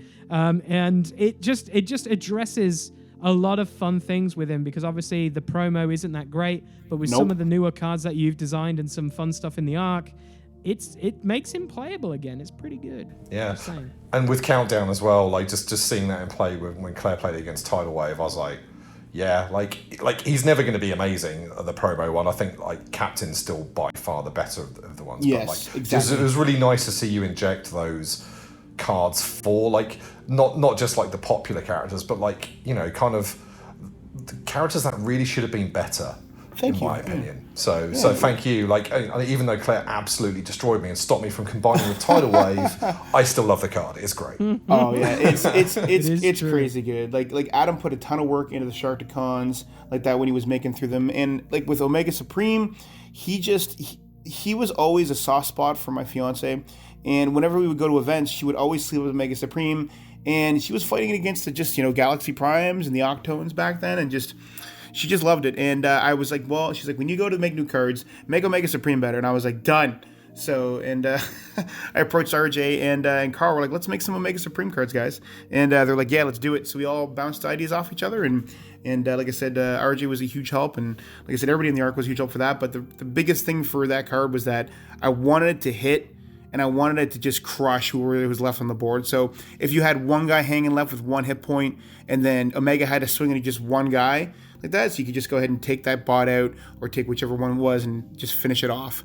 So I really wanted that big epic feeling. And the Crusher Claw as well is amazing. That's how Claire set up that nasty kill, because obviously the battleship just sits there with stealth, goes, ha ha ha, I'm hiding. Crusher Claw, tap you down, swing, bang. I was like, oh, I'm in trouble now. It is sad. It is sad. It's good. Great though. I love it. Yeah. So cool. So when it comes, what were we going to say, Dave? I was just going to say, should we jump on, because we've blasted on about our favourite cards from the sets. for quite some time. Oh yeah, I was going to say no. I was just going to quickly, obviously, because Matt was like talking about like the other things. I just wanted to, because obviously he's been quite busy with the ARC and stuff. Have you had any chance with the Alpha Triumph protocols to actually have any time with those cards? Because obviously you've been quite busy like card designing and developing and stuff. Have you? No, had a look at any of those? I haven't had a chance to play them, but I've looked at them like that. I'm friends with some of the guys in the VS Discord like that, and I used to be in there with them in there. They have a lot of interesting designs, and I'm really curious to see what they bring. I do like the fact that they're doing stuff for combiners, so that's really great. But like I said, right now, if I can even get my own stuff to the table between testing Wave 1 and the upcoming Wave 2, we're good. We're good where each other doing that way. So Awesome sauce. All right then, Dave. I did question 1, so do you want to fire for so question number 2? Yeah, sure. So yeah, question number 2 then is from Nazumi. He says, what character would you like to be printed in the future fan-made sets? For myself, do you know what? If I had to kind of put this out there, I would want to work on a brand new Cliff Jumper, and I feel like the car player in me deserves it, but right now I also kind of want to make my own Cup and RC. Okay. Yeah, because of the movie. Yeah. Definitely. If you guys like my cards, you'll like them. Yeah. All right, Dave. Any thoughts? No. Characters you like? Who, me? Yeah. Like just some more of the classic G1 stuff that hasn't appeared in game. Hoist is one. Yeah. Like, make him work nicely with Grapple and or Inferno. That would be cool. Just trying to think of other stuff really that.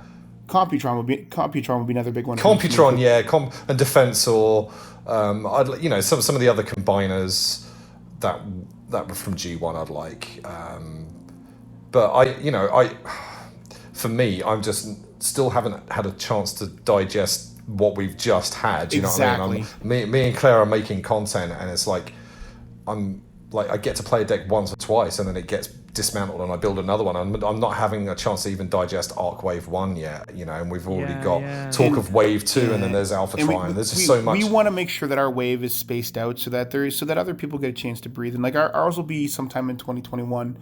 And like I said, it's going to be coming eventually, and we really want to bring something to the table that kind of just challenges us, because when Wave 1, I wanted to make sure that I wasn't just making characters with Pierce 2 or Bold. You flip to get Bold 2, even though Bold 2 is good, but I wanted to make sure I wasn't just making something that already existed. So with Wave 2, I'll probably be doing the same thing. Awesome. As I say, that was SIDESWIPE. Yeah, of course. Well, the thing is that there is no point, is there, in just repeating what's come before. It's kind of like you satisfying that fan base that want those fan favorites from the Transformers the movie, but equally you've got to do something new with those characters, because if it just follows like the previous pattern, then it's not that exciting. Exactly. So to see like characters like Sideswipe and Salty's Megatron is nuts. Yes. I really like that card. To have a weaponizer that is, you don't need to pack more guns in. You can just like whack it on a leader and he's not leaving. So it's really great to see that kind of innovation from all of you. And Mike's Bruticus is another thing as well. That character opens up so many options for mercenary characters on your teams now. I mean, though you can't take merc cards with Tidal Wave, but other decks is just having another 5-star tank or just a 5-star, or just smaller characters to go with them. It opens up to so much more playability with mercenaries. Oh, yeah. 100%. Mm-hmm. Yeah, not only is he terrifying as the combiner, he's like, look at all the different paces. Swindle's amazing. Yes, he's just fantastic. There's a lot of arguments about Swindle. Oh yeah, there is. I'm not going to argue with that. Swindle's mad.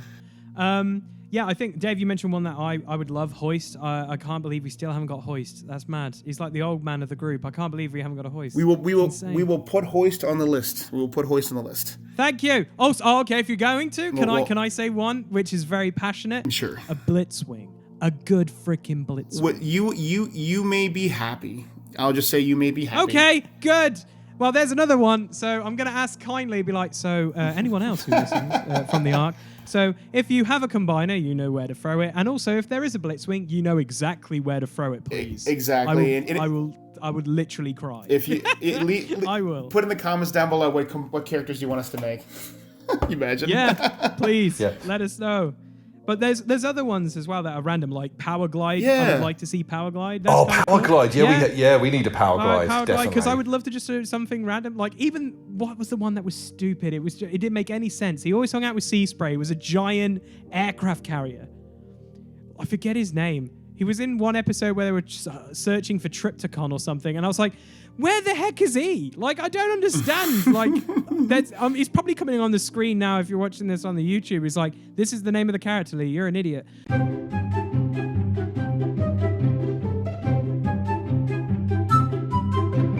What I want from Wave 2, and obviously if you can get this in, I'll be super happy. I want a card that's called either Universal Greeting or Bar Week Grant or Weekly Bond. There we go. Whichever fits yes, easiest. Please. That's awesome. We need the Universal Greeting. We need the Universal Greeting, Matt. Universal greeting. Oh, so good. Even if it's just that, we're happy. Like, Wait, we don't want you guys getting told off. Do you mean broadside? Yes, Yeah. broadside. Yeah. He's He's not a no. Broadside's not a nobody. I didn't even know he existed until one episode. I was like, where the heck has he been? That's funny. Like, he's just a giant aircraft carrier. That's great. Like, doesn't make any sense. Why did my voice go really high? I don't Your know, but volume it's gets like, no. higher the more excited you get, Lee. Your volume goes way up higher. It's true. Like, honestly, if anyone understands what this character is, please comment below or get in touch with me on Facebook. He is a wrecker. What the heck? He is a wrecker. Okay, that goes beyond my knowledge of certain comic books. That's all I remember at the moment about him. So yeah. Oh my gosh. Oh, it's just a random giant aircraft carrier. It's so mad. Right. All right, Dave. Next question then, bud. Okay, this is from one of my local guys, a good friend of mine called Blaze. His question is, I've seen loads of new types with new mechanics of cars proposed by players around the globe, like artifacts, vehicles, locations, etc. Is there anything happening like this within the Arc? Interesting. So you mean like things that would come into play, such as an item to affect a board state? Yeah, or like a starting location. You know, like how Star Wars Destiny. I don't know if you played it. Yeah. So like Iacon or like Space Bridge on Earth, etc., that sort of thing. Like to give you a bonus. I can't say much, but I was a big fan of Plane Chase when I played Magic back in the day, and I love locations in the DC Rebirth deck building game or Marvel Champions. I'm a huge fan of Marvel Champions and Marvel Legendary, so locations is definitely something we've been looking at. It's also other things that we've kind of been throwing out there. We can't say anything's definitive, but everything's kind of on the board right now. And what people want, I mean, we're going to make what people want. So, but we're also going to make what we need to, right? Yeah, I think it's always interesting because it's like it's like what you said earlier, Matt. There's like design space. You can either create something new, or you can just tread the kind of same waters. But if you're going to create something new, you want it to be, something that's quite significant. So like we can take, for example, the second wave of the Alpha Trine protocols. They introduced a new keyword in sturdy, which is incredible. Like it's a really cool keyword. And it's just like that was a really interesting design space for like, you take damage, but then if you're going to take 8, it's then -1 off that, so your character might live, and it stops those like annoying cards of doing indirect damage. No damage. So it's really interesting. It is, and like it's sturdy. It's a neat mechanic because it reminds me of Ultra Magnus, something like that. You reduce the damage by 1, so like you hit them with Plasma Burst 3 times, they take 1. Like I like the whole fact that they're trying to create something new as a keyword. So that's really interesting for them. Yeah, it's really cool. Well, you had Horde, didn't you, in Wave 1? Yeah. You had Horde. That is Adam's, baby. That is not mine. That is Adam's. And actually, I believe it's Brian really as well. cool. Yes, it is. It is so neat. Do you know what's funny? I don't know if I should say this, but I'm going to say it now, just in case. So when we were first making the Horde mechanic, there was an idea to put the character Slash, the Raptor, with Horde 3, and have little mini raptors surrounding her. But there's not a lot of continuity for Slash. But to have her with a group of little small little raptors, or to have like the Junkions with the bikes like that, we did throw that around. So that hopefully something like that will come in the future for more other characters that are similar like that. Yeah, see, like I mentioned in the review, I would love like just a plain old Junkion with either a keyword that says specialist, or fits all the demographics, so you can have a really interesting like Junkion basic rec car build. Which and then and that's definitely a lot of people were saying that, and that's something that we all kind of thought of as well, like that. So it was something but we just kind of wanted to make sure that Wreck-Car got his spot. Like every character that came out, we wanted to make sure that they all got their spotlight, because there's a smaller cast this time around, and we just want to make sure that every character from the movie kind of got their shine in like this kind of release. Cool. Understandable. Okay, so next question then is by Michael Santino. He says, question, what are the chances of those holding online tournaments to offer skill tiers? For example, novice, veteran, and pro. I've mentioned this before. No one wants to join in and get destroyed. This may help newer players to get encouraged, have fun, and eventually become more competitive. Or maybe just have a tournament for those who have never been in one before. Just a thought. What are your guys' thoughts? So we'll open it to Matt first. Well, for my personal thoughts, not for the ARCs, but my personal thoughts, I believe that the Eye of the Matrix are probably holding some of the better tournaments that are out there. I know that there's a few of them, so forgive me if I forget all the people that are running tournaments, but that's the one that I've heard the most about. I also like the fact that they're doing that. I know that the Alpha Triumph Protocols are doing their ones with the Junkion format, which is kind of cool as well. But in a game where you want to set a tier level, I think that's interesting. Their Junkion was kind of made from that originally. I mean, the Pauper format has been around forever, so no one can claim to create something. But the fact that, Junkion exists as a simple play to teach players, but also is a bit competitive, I think that's the unique way to kind of get someone into the game. But, I mean, eventually, what it looks like now is that all the Junkion decks are kind of looking the same, so maybe we can try to change that up with some new characters. Cool. Yeah. Dave? Yeah, I think it's a really, really interesting question. Particularly being a TO myself here in Plymouth, it's very difficult to balance the more competitive end of players, and then people, because obviously if you're a new guy and you turn up to a store and you get absolutely battered by Optimus Phil Legend, it can just be if you just go 0-3 and you've lost 6 games on the bounce, you're like, well, what was the point of me going? So one of the things, and obviously we can't do this now, but one of the ways we got around that, and it was really successful in Plymouth, was a sealed deck for Wave 4. And we did a sealed deck league. So you would get your 5 packs on day one, build your deck, and then the next week you'd get another booster, and you just grow, and then everyone's on a level playing field. But I think the best way of doing that, particularly, so you can't say how good a player are you, how long you've been playing, because there's people I've been playing a lot of card games a long time, but I'm certainly not the best Transformers player. I make mistakes all the time, particularly on camera, and I'll watch it back. I'm like, face palm. Same here, man. All the time. When we used to make videos, the same thing. It's very much one of those things where people just got to let it go. Everybody makes mistakes. Yeah, and it's very hard, isn't it? I think the best thing, like you said, touched on with the Junkion. Junkion's a great format for less experienced players, because you don't need to have accumulated all the rares and all the stuff. You've got cards that are just available in abundance, and you can have a blast playing that. And from those players that are very experienced and do play, and it's something we tried really hard to do in Plymouth, was be welcoming to new players as well, and don't necessarily play the best that you can, because you want those players to come to your shop or attend your online event in this COVID world.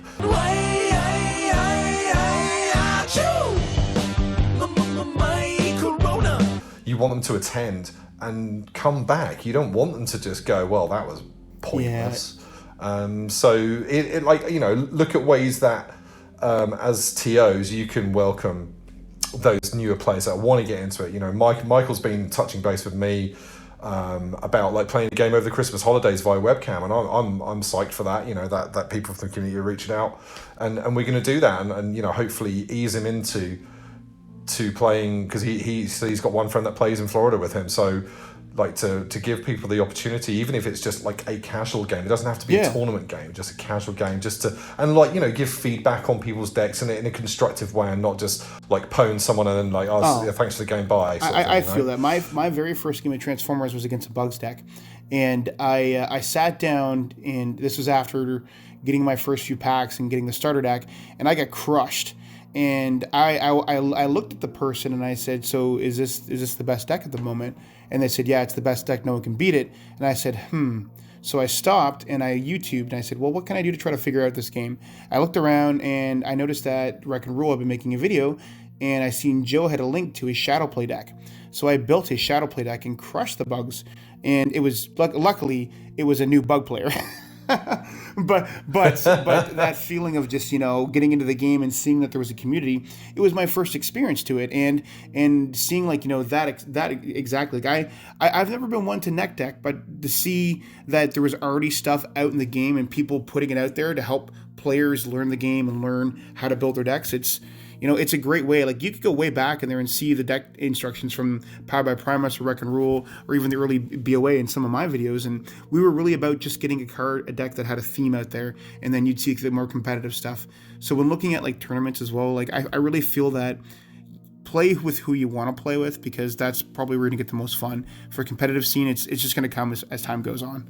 For us, for my meta, which I can say from Boards and Swords and Derby, we had a good group of guys who rallied behind players. Like, obviously we would play really harsh decks that we've been building, but then obviously people said, I really want to get this character to work. So then we would honestly, after a day of tournamenting and stuff, with people who had just either turned up or whatever, we would all get out our box of spares and just go, so what are you missing? And then just give them a wad of cards, and then just go, they're like, do you want any money for it? It's like, nah, just come back and play. We want to grow the community. Exactly. But also the fact is, some people wanted to just learn, like you were saying, Matt, learn characters which they love. So I can name him on here. So Sin, who's a part of our local meta, he really wanted to get Shockwave Wave 1 working, and he wanted to have an idea of just hand card destruction, but also just basically triggering his ability of just having loads of cards and loads of other fun stuff. So he basically eventually, we worked out a deck where it could just have him, and I think it's one of the weaponizers that pings if you play extra stuff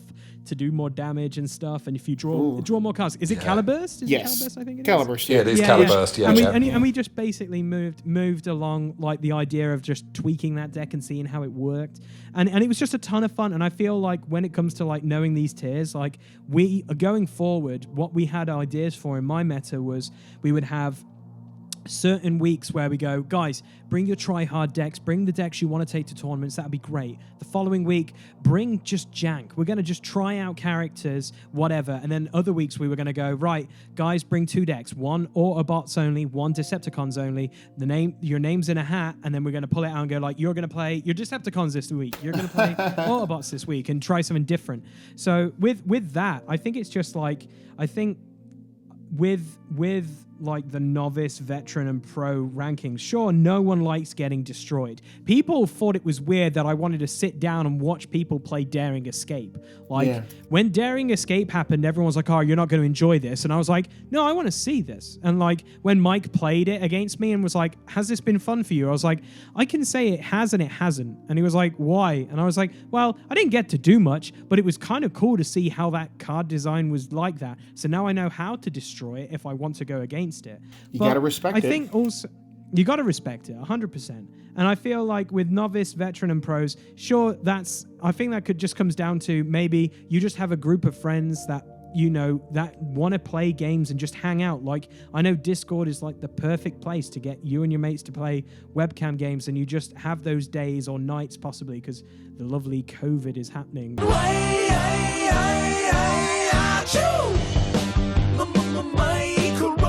So we can't really say meet up at the game store and let's just play some jank or play whatever.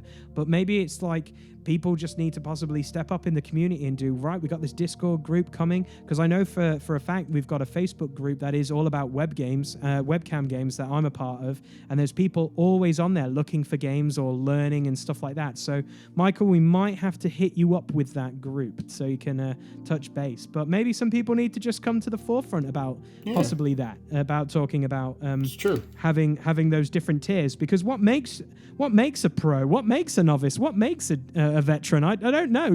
You win one tournament, all of a sudden you're a pro. I don't really like rankings in a way. I think it's a bit bizarre, but yeah, I can feel why it could be quite interesting to obviously be a new player and then just turn up and then just have not a great experience, and that's what comes with card games. Like, like you guys have mentioned it, Magic the Gathering, Yu-Gi-Oh, Pokemon, whatever. If you play a certain deck, you're just going to play that and it's not going to be fun. Like for like Magic, I know, what was it? Infect was horrible to play against. You just automatically lose with Infect and stuff like that.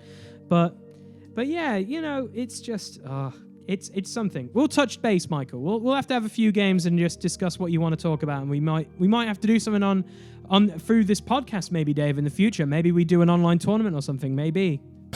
I'll be up for that. Yeah. I know. I'll be the scrub at the bottom. That'll be fine. Hey! No, right. maybe we have to play decks that the viewers submit us so they know what they're getting ourselves into. So, I'm crazy. playing Lee. He's playing this.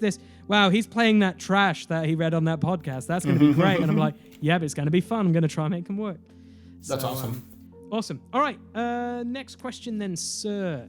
Okay, this is from Dwayne Bacon. This is from the Facebook community.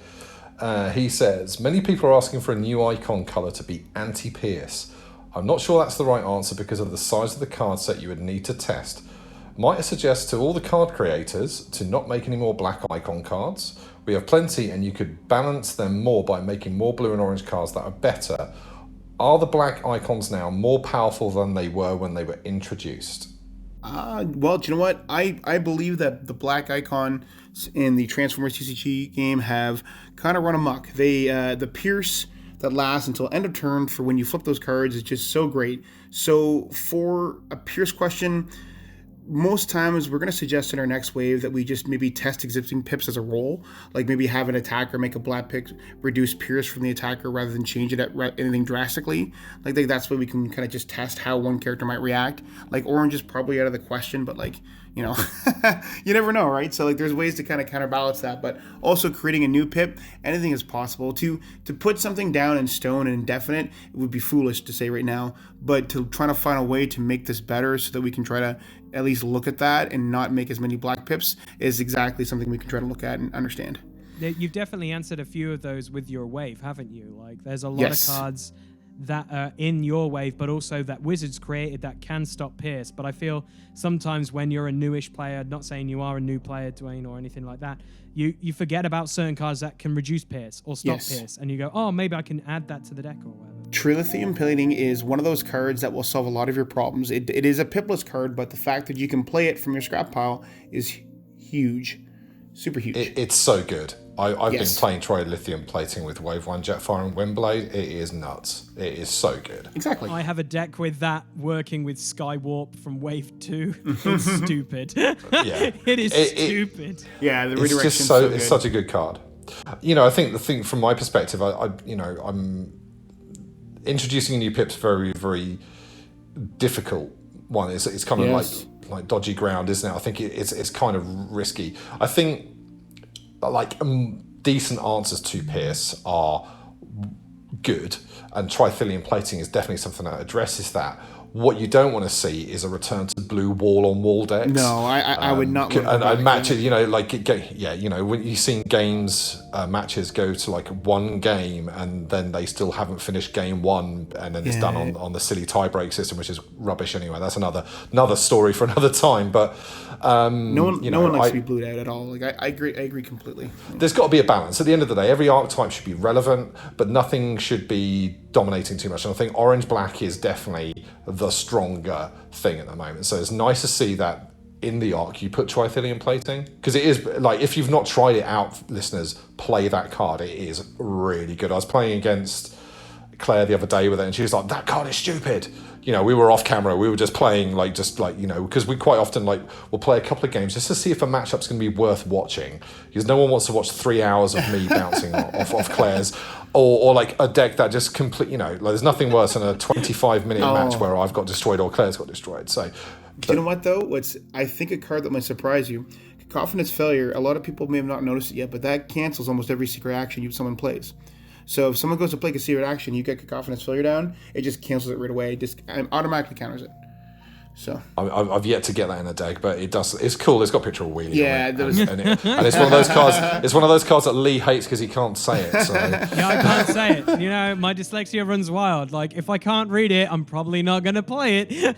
Because being a content creator, we make mistakes so you don't have to, is the phrase of my channel. And there's, you know, I say things wrong a lot, and it comes back to bite me in the butt quite a bit. But, oh yeah, that card's good. That card's good. Someone called it funny failure for a bit. They're like, I'm just gonna play funny failure. I'm like, it's fine. So, but that's a really good question, Dwayne. So thank you for that. Like, it's interesting to see. You know, I'd be interested to see where the art goes in Wave 2 with tackling the black icon, whether you, because there's quite a few black icons in the set, and obviously you've got some really powerful ones like Cosmic Rust Cannon. Yes, that card is wonderfully powerful for a reason. But I mean, grenade launcher exists. Absolutely. Yeah. You know, it's a grenade launcher with a drawback. At least it's not another grenade launcher that you just play and there's no real penalty to it. It's gonna hurt you. So yeah, like, it'd be interesting to see where you guys take the Pierce conundrum in future card design. Agreed. Question 6? Yeah, question 6. So we've got a question from Sean Samuels, who says, why isn't there an easy way to find a spoiler for the art cards that isn't on Facebook? Could there be a website or anything in the future? Well, I believe they're all on Teletran now, the website that one of the guys in the Facebook thing's been using. Also, we have a file where you can download all the actual pictures if you like. And I believe some of them are there, but that's probably the best way to get all the cards because they have all the most updated versions. So to go to our Dropbox file and just download it and get all the updated files. Piece of cake. Cool beans. Awesome sauce. All right, another question. This is Sean's one of my local players. Sean's actually the other TO in the Plymouth area who runs stuff at the WPN store, which has had a complete hiatus since March, really. So Sean hasn't got to do as much as he probably would have liked this year, but he's very very he's asked quite sort of 3 questions. Oh yeah, go ahead. Yeah, good. So the next one from Sean is, how much testing goes into the cards? How much play testing did you guys do? Well, none of us tested anything. We just made up cards and threw them out there, and that's why I disappeared for 4 months with no videos. No, we tested so much, bro. We tested so much, and the amount of testing that we did, we needed such a good break afterwards that's why we're breaking until 2021, because we tested so much, and everybody put in so many hours of just testing back and forth together on webcam with their local play groups, giving back feedback, 5-hour meetings every week like that. Like, we put in the work, and we wanted to make sure that so you didn't have to put in the work. Cool beans. All right. Yeah, cool. Thank you. It's kind of aggressive. I know, we're going aggressive with the questions. I love it. Right. So another one we've got is it says, is there anything the art consider off limits / not fitting into the game at all? Kind of like the Japanese Transformers or anything else that might offend people, like the Bay movies or something. You know? So I'm gonna say a very, very, very controversial opinion about the Bayverse. Oh, bring it! I want controversy, Matt. I love controversy. So I've seen all the Transformer Michael Bay movies. I am not a huge fan of them, but I don't hate them because I like everything that is Transformers. So I can't hate them. But I don't step out and say they're my favorite. But I will say one thing: the scene where Optimus Prime is flying towards the drill monster versus Shockwave blew me away in the theaters, and it's still one of the most top 10 moments I remember in 3D seeing as a youngin'. And that's the only thing about those movies. But about having the Japanese characters, I mean, yeah, man, like I love Diatlas and all those other characters like Star Saber. Like I love the deep lore of Transformers, and especially a character that I can't talk about yet. But so maybe you'll see him. So I'm going to say it now. Thanks to the edit. The edit kind of got corrupted, and I went on I can't say his name because it might screw up my audio software, but I went on a heartfelt, love for one scene in the Bay movies, and it just corrupted everything. So I'm just saying, maybe I just don't talk about we'll leave them out for a bit. It's maybe karma. It's just it's karma. what it is. That's karma. That's like God saying no. So hopefully that answered your question, Sean. And also a little insight that he can't talk about one Japanese character possibly in the next wave. So, hey, speculations. Hopefully it's not the one with all the trains. Moving on, Dave. That's it. Spoilers, no spoilers. Spoilers, no spoilers. I can't say anything. If we get the combiner with the trains, I will laugh. Do you know what? Do you know what? I mean that. I absolutely love robots in disguise, so you better be careful.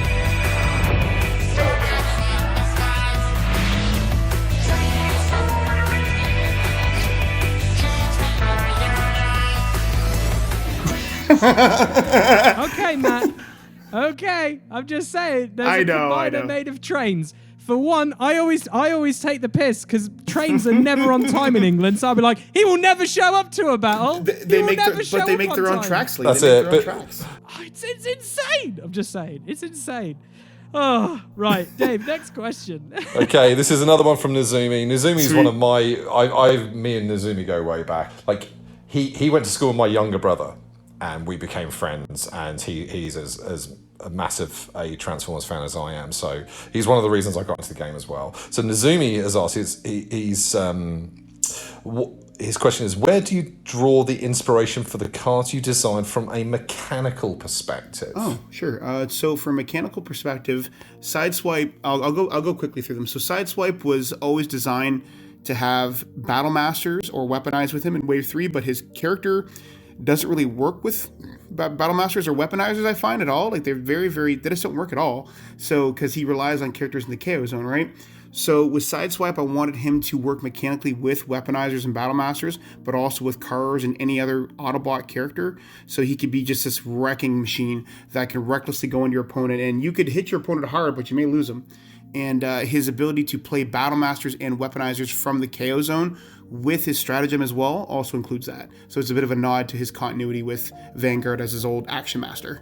For mechanics for Bumblebee, I wanted to be a miniature Springer. I really wanted him to replace Cliff Jumper as well, because every card deck that is played has a Cliff Jumper in it, and the fact that you flip for a card, then flip back like that to draw 2 is pretty good, but you could really play some other interesting characters that you can also fiddle around with the stars. So it lets you leave the Cliff Jumper paradox that is hooked on to so many car players right now, because every car has Cliff Jumper in it. For SUNSTREAKER, he is very much another techie character like SIDESWIPE, but with his unique ability.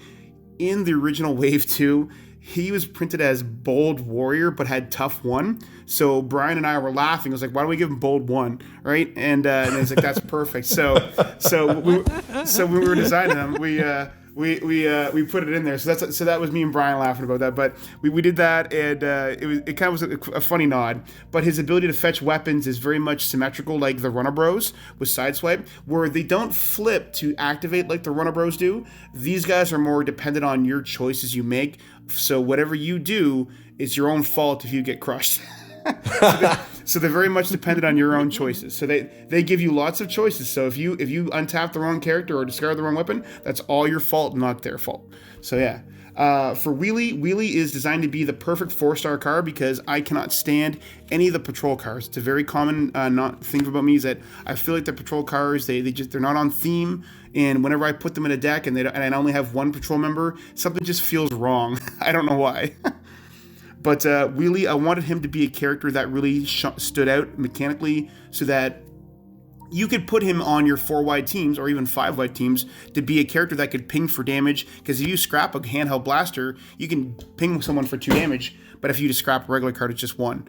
But then also his theme of having stealth against, basically Decepticons and mercenaries. But Autobots are able to hit him. And I think for Jazz, to go into quickly with Jazz is very much also my baby. When he was first made, I kind of threw his idea out and how he was designed. His original name was Jazz Loyal Lieutenant, or Jazz Second in Command. And when Wes was brought onto the arc, he kind of came in and he was like, I have a great name for your guy. Do you mind if I showed it to you? And I was like, yeah, what is it? And he said, Out of Sight Dynamite Lieutenant. And that immediately hit home. And I said, Wes, you have to work on this character with me. And he said, perfect. And then we kind of brought him together to make him use as a car that could replace basically Bumblebee, like that, with Wave 2 Bumblebee, as a 9-star leader that would help you fetch cards, but also getting you draw, but also letting you see your opponent's hand. He's gonna get in there and sabotage you, and we really wanted to get that theme mechanically with Jazz. But for SKY-BYTE, it's really just the whole thing of getting to play cards and watching them disappear, because nothing SKY-BYTE does ever works out until he becomes a good guy. So yeah. Love it. I love how he eats your own deck. That's just really, really cool. You know, there's a funny story about SKY-BYTE. Is he asked the first question, Matt, because Matt was one of these players that was quite disenfranchised by Wizards cancelling the game, and he was going to quit. And then he saw the arc, and he's like, SKY-BYTE's in it. I'm in. Order me a set. Like when you do the order me a set. That's so good. So that card, man, Matafer, you saved a fellow Matt across the pond from going back into like just non-Transformers land. So thank you, because Matt's one of our core players here, so that was really, really cool to have him stay in the game because of a card. It means a lot to me as well, because when I was watching that video when you and Lee were talking about the cards and you brought up that story, my fiance tapped my knee and I had to hold back the tears, because not TMI, I am very, very much a lover of Transformers, and hearing that something brought someone back the way that the game brought me back, like that originally, like the original game brought me back, and if I was able to help someone, that's the whole reason I made this set. That's the only, if I can just bring someone back or give someone a happy moment, that's the main reason why I made it. Awesome. That's awesome. Right, so you've kind of answered my last 2 questions, which is kind of awesome. Yeah. But I got one just to finish off on. Yeah, that. let's So do it, obviously, if we're gonna get the good times rolling a little bit here. So, what has been one of the most shocking things you've probably heard or received from like anyone with your wave? So obviously, Dave just mentioned Matt coming back to the game. Is there anything else that has personally been like, oh my gosh, I can't believe that happened, like that oh my goodness moment? Is there anything that stands out to you? Well, so far, for oh my god design moments, Stan Bush seen my cards and loved them. The guy who wrote a bunch of the original Transformers soundtrack. I've had some negative reactions about some cards, like I said, also within our group. But I mean, we've responded to those pretty quickly and pretty promptly. But for the most oh crap moment ever was when it's a bit of a personal moment. But the most thing is that my friend who doesn't know anything about Transformers, doesn't know, he never wanted to play. He plays Magic strictly, never wanted to play. And every time I've asked him, he'd be like, I'm not playing. And as we were playing, him watching Bruticus tap and fire those little black pips as bullets, and him stop watching hockey to come across the room and say, what is this? Like that, to see us playing with our own stuff was probably the biggest moment, because to see my friend who would never play this come over and want to play it, it's a huge moment to see that I could turn my friend who would never want to play into a Transformer player. Yeah, so now he's on board. Awesome sauce. That's fantastic. So quick question, what hockey team is he a fan of? He is a fan of whatever team is winning. So I'm going to go ahead and tell on him. All right, okay, because I was going to say, I was like, if he's a Leafs fan, I'm just going to laugh. But it's all good. Detroit Red Wings. He's a Red Wings boy. Oh, interesting. Yes. Interesting. Okay, Yes. okay, Mm-hmm. okay. That's different. I'm not going to lie there. That's awesome. Okay, so I think with that being said, I think that's another episode in the book. Is there anything else, Dave, you want to ask or anything? Or No, I just want to thank Matt for taking the time to speak to us this evening, because, you know, like, massive fan of what you guys have done, and thank you so much for coming on, and thank you for the kind words prior to coming on tonight. Of course. You know, thank you. Like, yeah, it means you so much guys for us. are a huge part of the community as well, and like especially as people and as friends like that. Like I always felt like I could kind of just, we could just gel and talk about anything. It's just one of those kind of cool ways that the game itself has created friendship. And also just the jokes that we make, the jokes. The jokes, the banter, the banter is what we're all about. The banter. So yeah, so Matt, thank you very much for taking time. In fact, thank you for coming down from the Canadian Alps and finding internet. I have to find my and being a moose part of soon. this episode. I have to. Oh yeah, I know. I was gonna say you need to make sure he's fed. It's true. He yeah. You know it. I love it. I love the banter. I love it. No, but seriously, Matt, thank you so much for coming on. It's really awesome to have some like content creator out there from the art like reach out to us. Now I know Wes wants to reach out to us. If any other guys out there from the Bay Formers, from Vector Sigma, for anyone, if you want to just jump on this podcast and talk Transformers or anything like that, hey, hit us up. We're always open. Dave and me love, hanging out. And just like Matt says, like, I'm pretty positive at some point we didn't even talk about cards. We ended up talking about loads of other stuff on this. It's true, man. On this amazing thing. I haven't even opened up the video game vault yet to ask you those because I dare not open that. I promise that I will come back sometime and we'll do another one. Awesome. Thank you, man. Thank you. That'd be amazing. So no, guys, you've heard it here first. Matt wants to come back, so we'll definitely have him in the not too distant future. Maybe around Arc Wave 2, just before the release. Maybe get you guys on. Maybe a few of the other guys if they want to be a part of it. Maybe that'd be awesome to do. I know Wes is dying to talk to you guys. I know. Yeah, I love. Okay, we gotta have to reach out, Wes. And if we don't, it's all on me, I guess. So come after me, bro. It's great. But it's all good. But yeah, Wes, if you are designing a Blitzwing, just hit me up in my DMs, mate. I've got some ideas. I'm just saying as all. No, it's good. So anyway, guys, thank you very much for listening to One Shot Stand, One Shot Fall, the Transformers TCG podcast here on Podbean, but also on the YouTube channel. I've been Lee from Bleep Top Productions. And my good friend Dave from the ENERGON Hustlers. Dave, what have you got coming out? Is there any other videos you're working on recently or anything like that? We've got tomorrow is another battle report, so it'll be already on YouTube by the time you listen to this. So we have got some more Arc Wave 1 content. We have got Retgar and Chromia Bike Gang versus Megatron the Autobot Bane with Astro Trainer Night Racer. So that's a really, really cool match, and it goes down to the wire. So it's definitely worth watching that one through. I'm going to be doing some deck profiles. Coming out.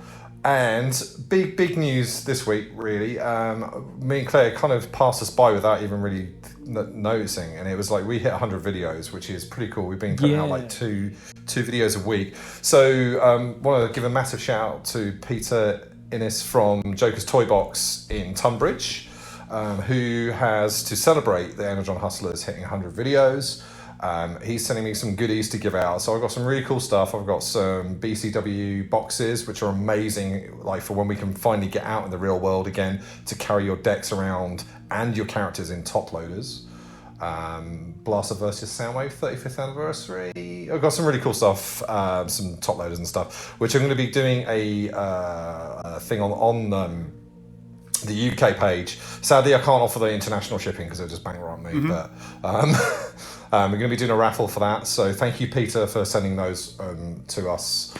Means a lot. And I'm going to try and do something like, I'm currently at 70 subscribers. So if we can hit 100 by the end of the year, I'll do something special. Oh, same. I have to start posting some more videos too. I think I don't even check how much I'm at right now, but I've got to start posting some more videos. I'm not gonna throw a knife. You've got toys you do. It's true. D stuff you do. I'm telling you, man. There's content there that you just like. You're sleeping on. People would definitely check it out. I could just talk over playing video games. Who knows? Mate, I would tune in if you live streamed and just talk about random stuff. That'd be great. Play some Among Us. Oh my God, it'd be so good. Okay, I'm upgrading. My smartphone isn't that smart at the moment, so I need to get a smarter phone. People keep looking at me weird because I keep using a flip phone. I don't know why. You got a dumb phone. Hey, it's okay if you're stuck in the early 2000s, man. It's okay. Hey, it's perfectly fine. I get it out, and people automatically think I'm a drug dealer, so I got to be careful. So, with that being said, guys, thank you for being a part of this episode as always. Check us on the socials. Check out everyone. All their links are in the description below if you're watching on YouTube. Also in the description on Podbean. Everything is there. So go check out Matt. Go check out Dave. And yeah, guys, keep playing Transformers TCG because, yeah, the game is not dead. It's very much alive and it's exciting times for this game. So, how can I end this? Oh, yes, because we've got friends from across the pond. I want to wish you, Matt, a bar wheat, grana wheat mini bong, mate. Oh, that sounds a boot, right? Sorry. a boot right?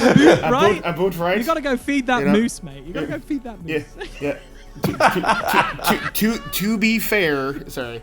all the Canadian accents. good. It's true. It's true. That moose, the group of moose is a pack of meese. Yeah.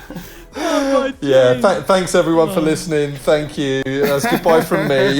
Goodbye, everybody. Goodbye, guys. Until next time. Oh, that's brilliant.